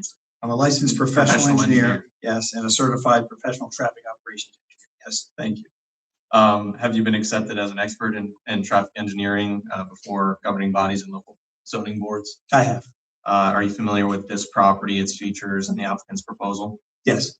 Are you familiar with the Limerick Township zoning ordinance and its applicable regulations with respect to traffic? I am. I would ask that Mr. Horner be admitted as an expert in traffic engineering. Yes, he's recognized. Thank you. Mr. Horner, we briefly touched on internal circulation, but up on the screen right now is exhibit sheet 2 of exhibit A8. Could you, with the pointer, walk the board through how internal circulation will work with the site? Yes, so as has been testified to by Mr. Iblin, so the primary access is off of West Linfield Track Road, that north side, east side of the plant. So traffic enters and there's a parking area in this area near Linfield Track Road, and then there's parking along this main aisle, which goes toward the building and then circulates around and comes back up. So there's full circulation around. There's no turnaround movements required for people to get in and out of the site. And then, of course, there's the secondary access, overflow parking access off of South Limerick Road, which is accessed in this portion of the plant. And were you responsible for the traffic impact assessment that's marked as Exhibit A10 in the board's packet? I was, yes. Would you walk the board through how that study was prepared and provide a summary of your findings? Sure. So just to briefly take the board through what we did to prepare the study. So the first thing we did was we did traffic counts on West Linfield Track Road, the intersection of West Linfield Track Road with South Limerick Road, along South Limerick Road, in order that we can document what the existing conditions in the area are prior to this development, of course, being constructed. What we looked at in particular were 3 peak periods. We looked at the commuter peak during the weekday, which occurs between 7 a.m. and 9 a.m., commuter PM peak on a weekday between 4 and 6 p.m. And then we looked at a Saturday midday, about 11 a.m. to 1 p.m. And the reason for that was primarily because, as you heard testimony from the applicant, the busiest traffic period for this use is on a weekend. It'd be a Saturday would be the busiest combination of background traffic that exists on the road today and the proposed development. So we looked at those periods. And then what we did was we projected the traffic that this development would generate in those peak hours. And then we overlaid that onto the road network in order to then evaluate what impact it has, how it will operate, and with a special care to look at the access points, of course, that are would be new intersections that don't exist now. So in terms of the projections of traffic, so there's really two components of this development in terms of the traffic projection. One is the cricket field itself, and the other is the building, which we termed a recreational community center. So in order to project that, we use a publication, which I'm sure the board is familiar with, called the Institute of Transportation Engineers Trip Generation Manual. That is a compilation of trip studies for various uses. For the cricket field itself, the closest comp in the ITE manual is for a soccer field. Similar in terms of its use, its number of players. So it felt to be the equivalent for projection's sake, because a cricket field per se is not a use that's in the ITE manual.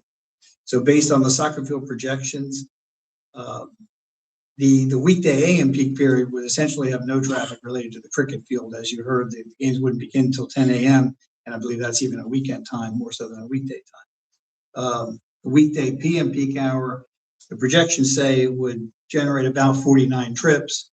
I don't know that that's accurate in terms of, it's probably a high number, given the expected use of the cricket field primarily on the weekends. But the Saturday midday peak would be the busiest peak of the cricket field, projected to have about 88 trips in during the highest hour and 94 trips out. So that would be representing whether there's a changeover between games, is probably most likely is when that activity would occur. And then the building itself, that was more of a primarily AM and PM weekday activity. So for the building itself, it's projected to have about 75 inbound trips in the morning peak and about 39 in the afternoon. I'm sorry, about 39 exiting trips. In the afternoon, about 55 in, 59 out. Saturday midday usage, when the cricket field's in operation, the expectation is that the recreation community center will not be at its maximum capacity. So the combination of traffic on Saturday would be about 110 trips in, about 112 trips out on a Saturday. So that's all in the report. I just wanted to make sure it was on the record as to what the traffic projections were for the site. So then what we did is we distributed that to the road network and to the accesses, and then did an analysis of how the driveways would operate. So in traffic engineering lingo, there's a grading system of level of service for intersections and how they operate. It's different than a grading system in that a level of service D or C, B, or A are all considered to be acceptable conditions. And that's a rating of the amount of delay that occurs at the intersection. Anything beyond a D, so a level service E or a level service F, which is the worst you can have, that's where you get into a case where it's not acceptable operating conditions. So in terms of the findings of the level of service, so in the build condition, which is with the fields constructed and operate, the access intersection with West Linfield Trap Road would operate with level of service B conditions exiting and level of service A for the left turns that have to enter, which is a very good operating condition. No issue in terms of the capacity of that access to handle the traffic or West Linfield Trap Road to handle the traffic. The overflow parking access on South Limerick, that would operate at level service A. South Limerick Road intersection with West Linfield Trap Road, we also studied, as that's the combination, that's the nearest intersection that would carry the site traffic in both directions. That was also a level service A or B, both existing and in the future case. So in terms of capacity, no issue in terms of those roadways and those accesses handling the traffic that is projected. The other thing we look at, though, with accesses is the safety aspect in terms of sight distance, the ability for drivers to see, to exit, and to enter, and also whether auxiliary turn lanes would be required in case of West Linfield Trap Road, say a left turn lane or a right turn lane enter. West Linfield Trap Road is a state road. The PennDOT has strict requirements in terms of site distance, and they have strict requirements in terms of when a auxiliary lane is necessary. In terms of the auxiliary lane, we ran through the proofs in terms of whether it would be warranted, and the answer is it is not. There is no need to have separate lanes at the access intersection of West Linfield Trap Road based on the volume and the capacity of the intersection. In terms of site distance, where the driveway is situated on West Linfield Trap Road, it's actually fortunate in a sense that where this frontage is at the, we'll say the center of the existing curb, which allows traffic to be able to see in both directions exiting the driveway. We provided in the traffic study the requirements and what was found to be the site distance. Just quote the numbers. So in terms of the required site distance, there's a requirement to have what PennDOT considers desirable site distance, which is actually a technical term, even though it doesn't sound like it, based on the speed of traffic on West Linfield Trap Road. Desirable site distance of about 535 feet for a driver looking to the left to exit the driveway. About 460 feet for a driver to look to the right exiting the driveway. In both directions, there is over 600 feet of available site distance based on our field investigation currently. At South Limerick Road, the lower speed limit, the requirements are lesser. Would require about 250 feet exiting the parking lot and looking to the left, and about 190 feet looking to the right, which actually looks down towards the cul-de-sac. Both those are met as well. There is no compromise when it comes to site distance. These will all have to be reviewed and approved by PennDOT. To this point, there has not been a PennDOT submission. And whatever PennDOT requires, whether I said it or didn't say it, whatever they require, this applicant must meet, especially in terms of site distance. There is no compromise, nor will the applicant ask for any compromise. So I think with that, I think that summarizes the study. I'd be happy to answer any questions. And the applicant. Uh-oh, we have a dead battery. Is this taking a long time?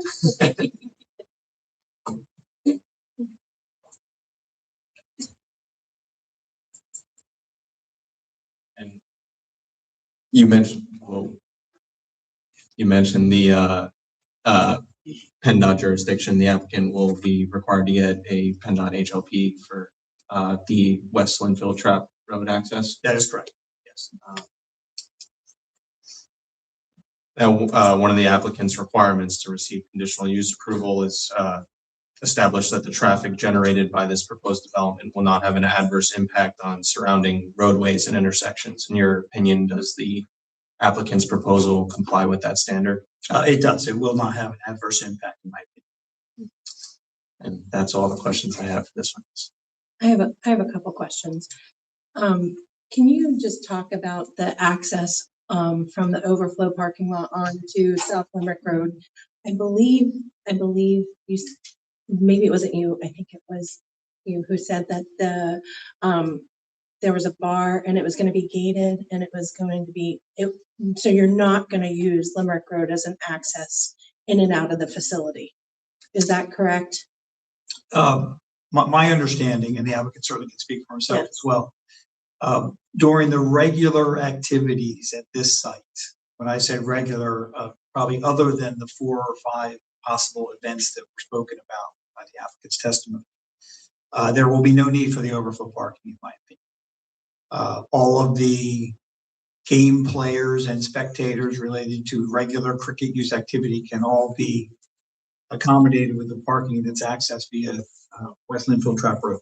Okay, so to be clear, any tournament that you have, anybody that parks in overflow, they're going to be routed all the way around the field, and they'll exit the facility out to Linfield Trap. They will not use anything on Limerick Road. Is that correct? That's not correct. So, Okay. So clarify for me. so Please. the way the site's designed, so for regular non-tournament, we'll say, activity, it can be as if this doesn't even exist. So for most everyday use, every weekend use, the access is West Linfield Trap Road. Drivers come in, they park, they exit that access. There's no use of South Limerick Road. However, the overflow parking is provided for those occasions when it might be needed. And for those occasions, and I believe in the review letter that we received from TPD, it mentioned this, and we certainly concur, that there needs to be a traffic management plan provided to the township for review, and that would be part of land development, which says, okay, in the occasions when South Limerick Road access needs to be used for overflow, how is that going to be managed? Because there is no access connection. What you see here on the plan that I'm highlighting is a pedestrian path to get from the parking lot to the building. Which also would serve as emergency use if need be, but it is not a regular vehicular connection. So there would have to be a plan in place that says, okay, when there is a need for the overflow, how is that managed? Details to be determined, but there would be some use of South Limerick Road during those times. Thank you for that. And you're talking about the event plan. That's what it's called, right? And then I noticed that your traffic study was done in January. For a facility like this, I would hope to see a different traffic study in a more appropriate time. Is that something that you're gonna be doing or during the summer? Well, not intending to, and the reason is that while I believe your question is kind of directed at that the primary activity of the cricket field would be in the summer. Yes. That's what you're asking. But actually the traffic, the existing volumes that we are superimposing the projected traffic onto is actually higher in January than it is in the summer. So we're really being extra conservative in that we're adding, we'll say, the summer cricket field traffic onto higher January traffic volume. So there's really no reason, and PennDOT won't require it, to have an additional summer traffic study. It doesn't really get us any better information. You understand what I'm saying? Thank you for clarifying. Sure. So there is a soccer club within that uses Linfield Trap also. And their competition event plans are usually June, August, and November. Okay. And I can tell you that Linfield Trap, at least further down, does get congested. And I would expect that some of those events will coincide. So I would concur with Linda that the traffic study in the summer might be warranted, Okay, understood. at least on Saturdays and Sundays. Sure, understood. I have a question for you for the HOP. It's kind of a loophole that they're not going to look at the South Limerick Road intersection, right? You potentially could put how many parking spaces in that satellite parking lot? I'll defer to Mr. Hiblin with the number of spaces. 64, he said. Potentially 64 cars going into the intersection of South Limerick and Linfield Trap that PennDOT's not going to look at. Is that correct? Well, in terms of the access itself onto South Limerick, which I think we can all agree. No, they got to get out of South Limerick. No, They got to get out of South Limerick. I understand. I'm headed there, but in terms of the actual access, PennDOT doesn't look at it because it's intersecting a municipal road. However, part of our traffic study looks at South Limerick and Linfield Trap Road intersection, which has one PennDOT road. And that's where the vehicles from the South Limerick Road access overflow parking would be entering. So PennDOT does look at that. And if they feel there is an improvement or a concern, they can very well put that on the applicant to address. So to answer your long-winded answer to your question is yes, PennDOT would look at that intersection of South Limerick and West Linfield Trap Road. And the township's engineer will also look at your study and determine its veracity as well during land development? Correct. When you cite the speed was used for Linfield Truck Road, you're referencing the posted speed limit, correct? Correct. Not reality, correct? I'm referencing the posted speed limit. Okay, I just want to be If clear you're, on that. yeah, if Okay. you're terming reality as how fast are the cars driving actually above the speed limit, I think is what you're suggesting. Now, in the traffic planning and design review letter that was received by our office, they suggested a speed study be prepared to make sure we're capturing what's actually happening. I think that's your concern. We will do that. Now, when you apply we'll say the actual speeds, there is a different standard that PennDOT then applies for sight distance. But we will do the speed study as asked by the township engineer. PennDOT may very well have asked or will ask for the same thing. And as I said before, there's no leeway when it comes to sight distance. So we'll make sure that it's safe and whatever needs to be done to make sure that it is and meets the sight distance requirements we're obligated to do, and we will do. Sorry, I just want to be clear. You're saying a speed study. Are you referring to bullet number 3 where it's the traffic study should include a crash analysis? Or is that, I just want to be clear. Yeah, so you're referring to TPD's March 5th, 2026 letter. Correct. I don't know if that's an exhibit or Correct. not in the package, but yeah, they had one of their comments was include a crash analysis, which we will do. We'll comply with that comment. A separate comment, and they may not have directly asked for a speed study, but they had a comment in number 4 that had to do with concerns about sight distance. Especially in this case, their reference was for left turns entering, making sure that they have proper sight for people coming up behind them or for them looking ahead to make sure they can make their turn safely. And sightline profiles being provided, that will all be provided as part of the land development set. And we are doing a speed study because that's when you start to apply all that together, the speed study information, the profiles. So that will all be provided as requested. Thank you. I have this question. You guys gonna play on Sundays? Okay. I'm not sure how many people go to that church, but I'm wondering if that's gonna affect the overflow here. But then the other thing I'm thinking is, do we do anything from Springport Road on? Do you think maybe when the backup gets too big down Linfield Trap, they'll naturally just take down Springport Road? You think that would pick up the overflow? Doesn't that and that runs out the country club? Springport Road. Because that comes out on South Linfield. Yes. So I'm just thinking, is there a way they can make that the way out?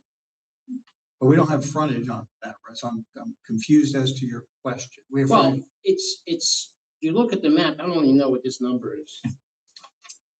Sheet It's 4 the of color sheet with the yellow marking on. sheet 4 of Exhibit A8. Yes. Get the corner of the parking lot, like the upper corner of the church parking lot, that's Springford Road. Right, right. I'm thinking the excess, because if they gotta wait for the stop sign down there at Linfield Trap, more than likely, since most of the people probably live around here, they'll probably take Springport Road out as an alternative route and head out Country Club to go to Lewis or whatever. Because I personally don't see everybody going out Linfield Road, just because it is definitely a hard spot to come out. I would think most people, and if you look at the width, according to this drawing, I mean, it looks like Springfield Road is more able to handle that traffic. So I was just wondering if there was a count maybe that was taken from Springfield Road on the South Limerick. To answer your question, we did not do a count in Springford and South Limerick. The only people I think that would be using that would be people exiting from the overflow lot. Right. Because anyone exiting from the main facility onto West Linfield Trap, I think at that point would have no reason to wind their way to Springford. But no, we have not looked at that as part of this. I was just like throwing it out there as like, if there was a concern for like a backup traffic, that it looks like it would naturally relieve itself going down Springport Road. So I just want to throw that out there as a concern for traffic. I don't see it as a concern because I feel naturally, I mean, people are impatient. If they can get another way, they're going to go the other way. And if people live around here, and now maybe not everybody knows Springfield Road goes out the country club. I use it when I was in, I used to use it as a shortcut. So, but I'm just saying naturally, I think if there was any, and it's not that often that you're going to be doing it, I don't think it's really an issue. Yeah, But I'm just pointing out to folks that may think it is that Springfield Road may be able to alleviate that backup, which is not done as often. It may. Right.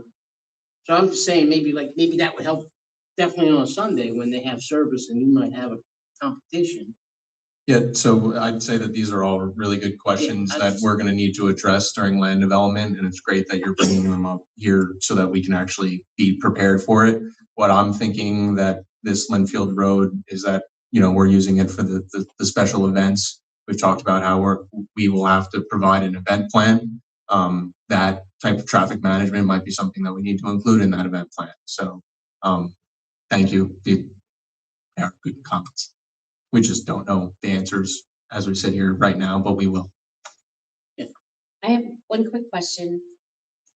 On practice days, how many teams can practice on that field that you've created? Just so I have an idea of how many people might be coming at once and going. Typically, I would say it's at the most One each.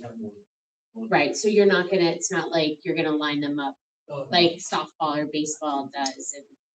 That's where I'd say it's probably a lot different than soccer and your soccer tournaments where you have 20 teams waiting to play. Yeah. Okay. And then because it is a turf pitch, how much of a break do you need in between one game to the next? So between one game to the next, as I said, traffic will mostly gives. That is about an hour and a half. So one is really gonna clear before another one really comes in. That would be only one game. Yeah, because it's 8 hours of it's double golf. Thank you.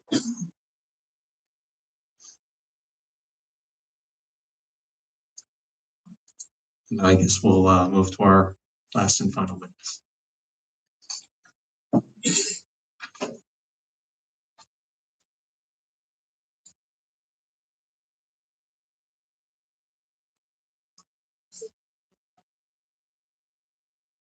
Eric Hetzel, ERIKHETZEL.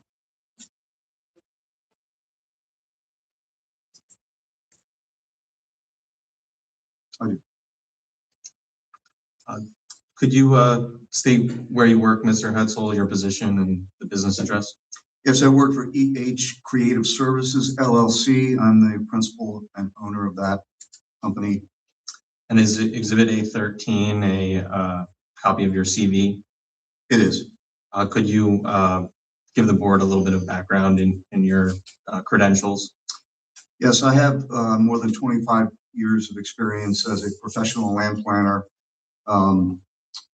I have a bachelor's degree in geography and planning from Westchester University and a master of regional planning from the University of Pennsylvania. I've been a certified professional planner, certified with the American Institute of Certified Planners since 2001. And have you testified in land use and land planning matters before municipal governing bodies and zoning boards? I have. And have you been certified as an expert in land planning before those bodies? I have. I would ask that Mr. Hetzel be admitted as an expert in land planning. He's accepted. Were you responsible for preparing the community impact analysis that is marked as Exhibit A9? I was. And was that study prepared in accordance with Section 184-85 of the Limerick zoning ordinance? Yes, it was. Could you explain for the board the background of your study and give a brief summary of your findings? Sure. I I organized a study to specifically address each point enumerated in the Township Code 184-85A through G. And that included an analysis of compliance with the comprehensive plan, impact on floodplains, wooded areas, steep slopes, and other sensitive natural features, impact on public utilities, including sewage disposal, solid waste disposal, water supply, storm drainage, and electric utilities, impact on provision of police and fire protection, impact on the school district, impact on the character of the surrounding neighborhood, including a visual analysis that shows how the development would appear from surrounding neighborhoods and major roads, and analysis of on-site and off-site improvements that would be proposed to mitigate any adverse impacts. And was your report reviewed by the township's engineer, Pinoni? It was. And did they agree that the applicant's proposal complies with the standards set forth in section 184-85A through G? They did. And in your opinion, would this project significantly negatively impact the use of neighboring properties or the character of the existing neighborhood? I don't think it has a significant impact. And will this project create a significant hazard to public health and safety, such as health, safety, and general welfare? My opinion, it won't. And that is all of the questions I have for this witness.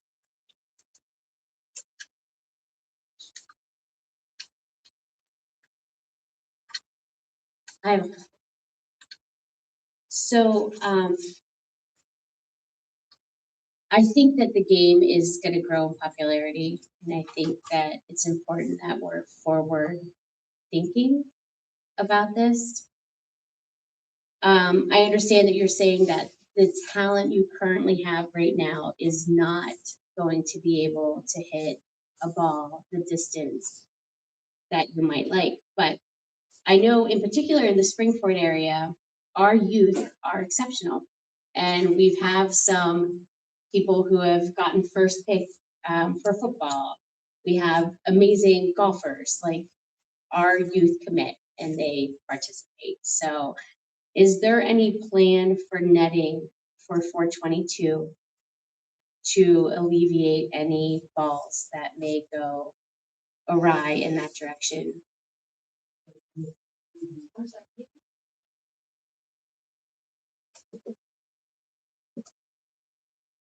Not a net, but a two-tiered wall. Okay. So this field will be a level playing field, approximately 15 feet below the low point of a berm, which is about 6 feet high along 22. So along 422, there is a wooded berm. Okay. So, and then our field is going to be below that berm. And for the residents, you feel as though they're enjoying their afternoon in the backyard? Correct. We're going to be another 35 feet plus the 100. Are we going to have balls that end up, and do we have a plan to make sure that they're not going out? I would just note the landscape plan. So the homes on the east side of the site, that's where the residential properties are. That is going to be significantly landscaped with trees and that are going to continue to grow to maturity. Again, I'm not a cricket expert, but even hitting a baseball that far, the best, it is tough. And I know cricket, the geometry is a little different. But it's a good point. We certainly hope that we have some Olympians that come through, especially in the Springport School District. But I would say that any risk of that is mitigated by, it looks like there's a fence actually on outside the outfield wall, and then significant landscaping. So yeah, I was gonna say I don't know cricket, so you can probably tell me that these are low ground balls versus things like baseball that goes high in the air. I tried my best to become a cricket expert. I think it's a very good question. So I'll answer your question again in two parts.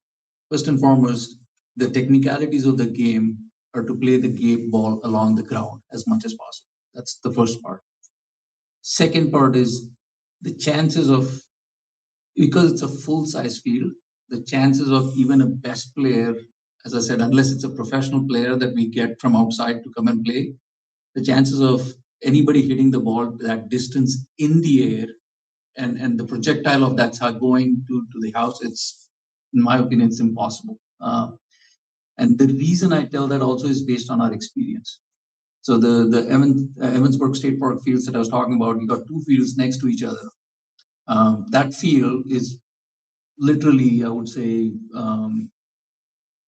half the size or slightly more than half the size of this field. And till date, in the last almost 18, 20 years that we've been playing, none of the balls have physically gone and hit any residential houses. And there is no protection there. I mean, it's just, there's literally no protection. So, sure.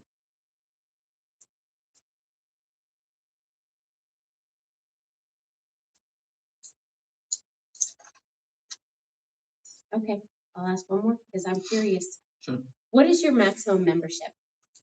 Do you have a maximum membership for that? So the maximum membership, I think if we are blessed, we would look at around 200 members to 225 members at the most. Okay. So this isn't going to be like a 2,000 Oh, membership no. club. We cannot have, well, first of all, I would be more than blessed if we have that, but I really doubt that we're going to have that much level of membership. And then I hate using that. I regret that I keep going back to a golf course, but it's what I understand. They start to mow their grass at sunrise. When do you have to start mowing to have your field ready? So typically it's done in the previous evening. Okay. Because for us, the grass has to settle.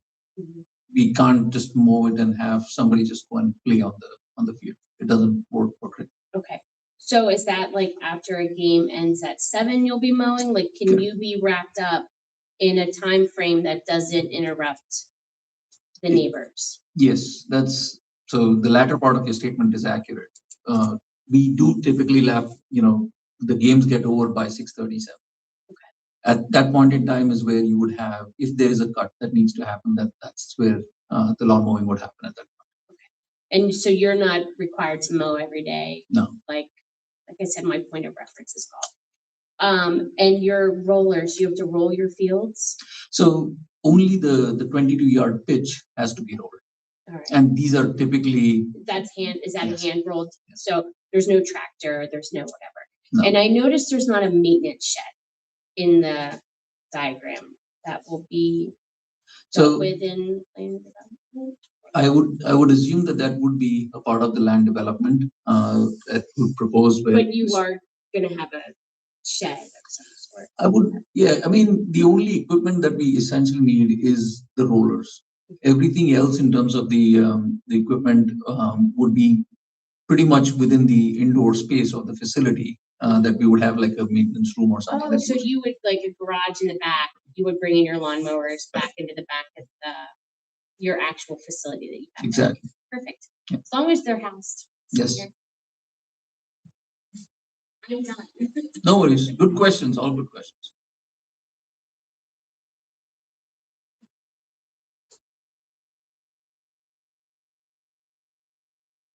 Public to be heard on this conditional use?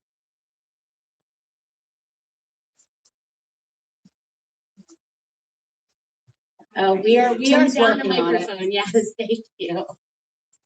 Again, if you can please state your name, and if you're a Limerick resident, for the record, we have a stenographer here. Lorraine Rambo, address is 75 North Limerick Road. Two things. When you first started talking about this project, you said where cars were parked, you were going to have a 6-foot fence to keep the lights from shining on the properties. No one's talked to Mr. McGuire about his property, which is right next to all your parking.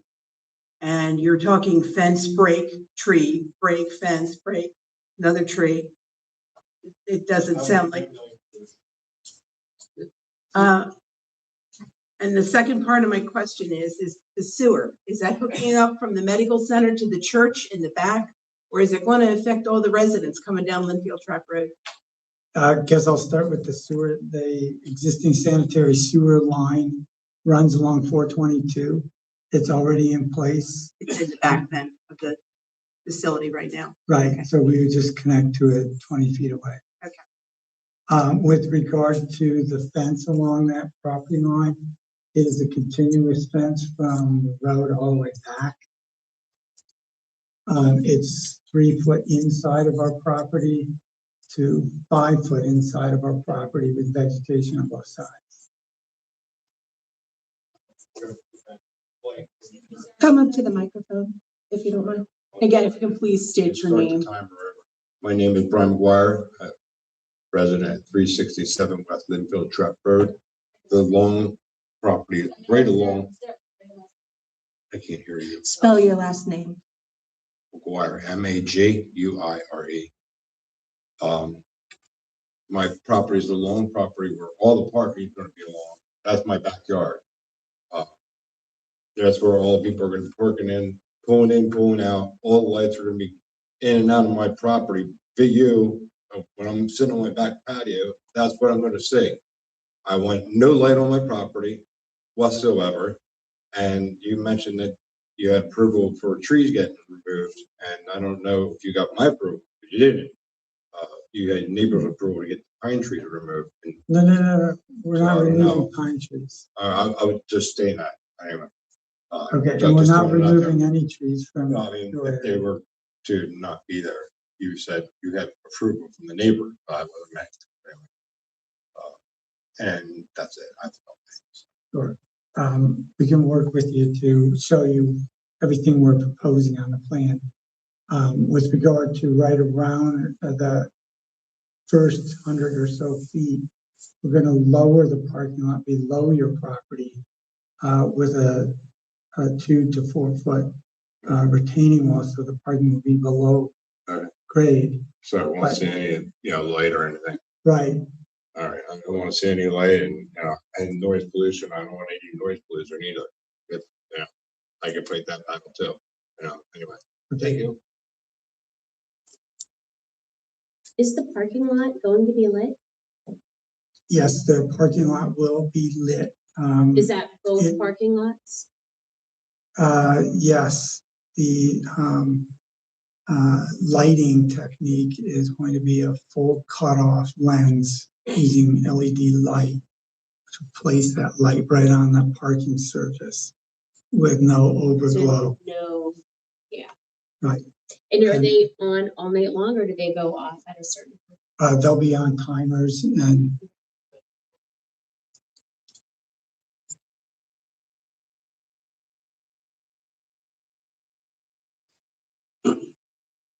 Any other public comment?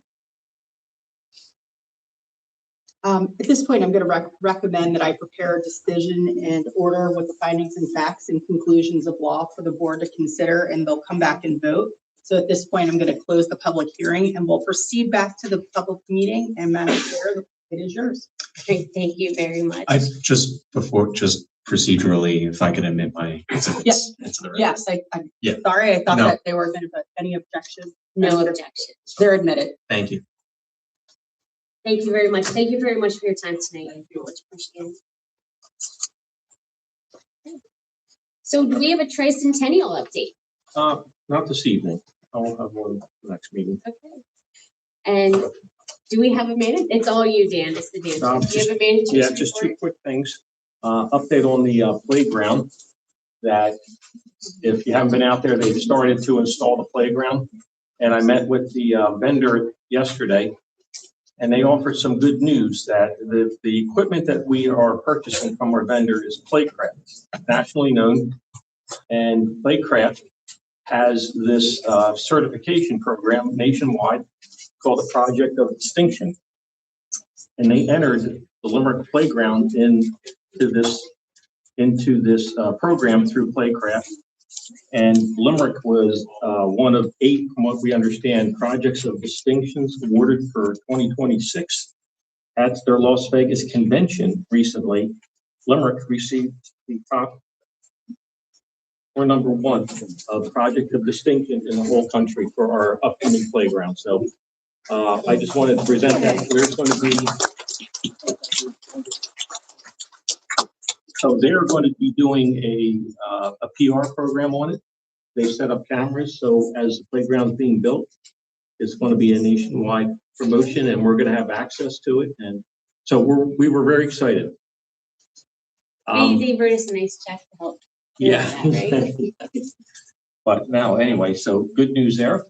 And these type of projects, just one other thing, these type of projects come about because of the great team that we have here at Limerick. And I've had great people here in my 20 years. And about 2 years ago, we had a flurry of retirements and we had to fill, and we brought new people in, and we've been analyzing who can do what. And I've been talking to the board about some staffing changes to reallocate and to manage this workload we're under. And I just want to point out that one thing that excites me is when I see people who have started with us and worked their way up and helped contribute to this organization. And 2 years ago, my assistant manager left. That position has been void. And through some consideration over these last 2 years, I'm just so pleased that Tim Haas, who has worked this organization, started out as a little pipsqueak zoning officer, has worked his way up through the organization. As of yesterday, Tim is our new assistant manager here in Limerick Township.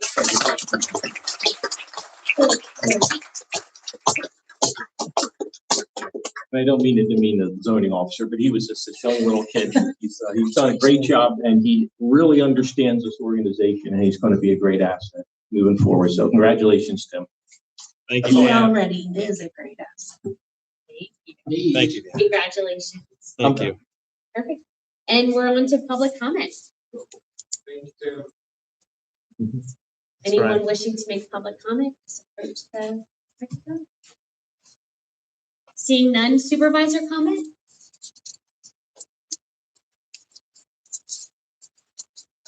Seeing none, I make a motion to adjourn. Moved. Second. Hello. All right. All those in favor? Aye. Aye. Thank you very much for coming Back out. when you're good, you're good. Pat said, how long tonight? I said, probably 9:30. Thank you, Tim. I appreciate that very much. I should have put it in.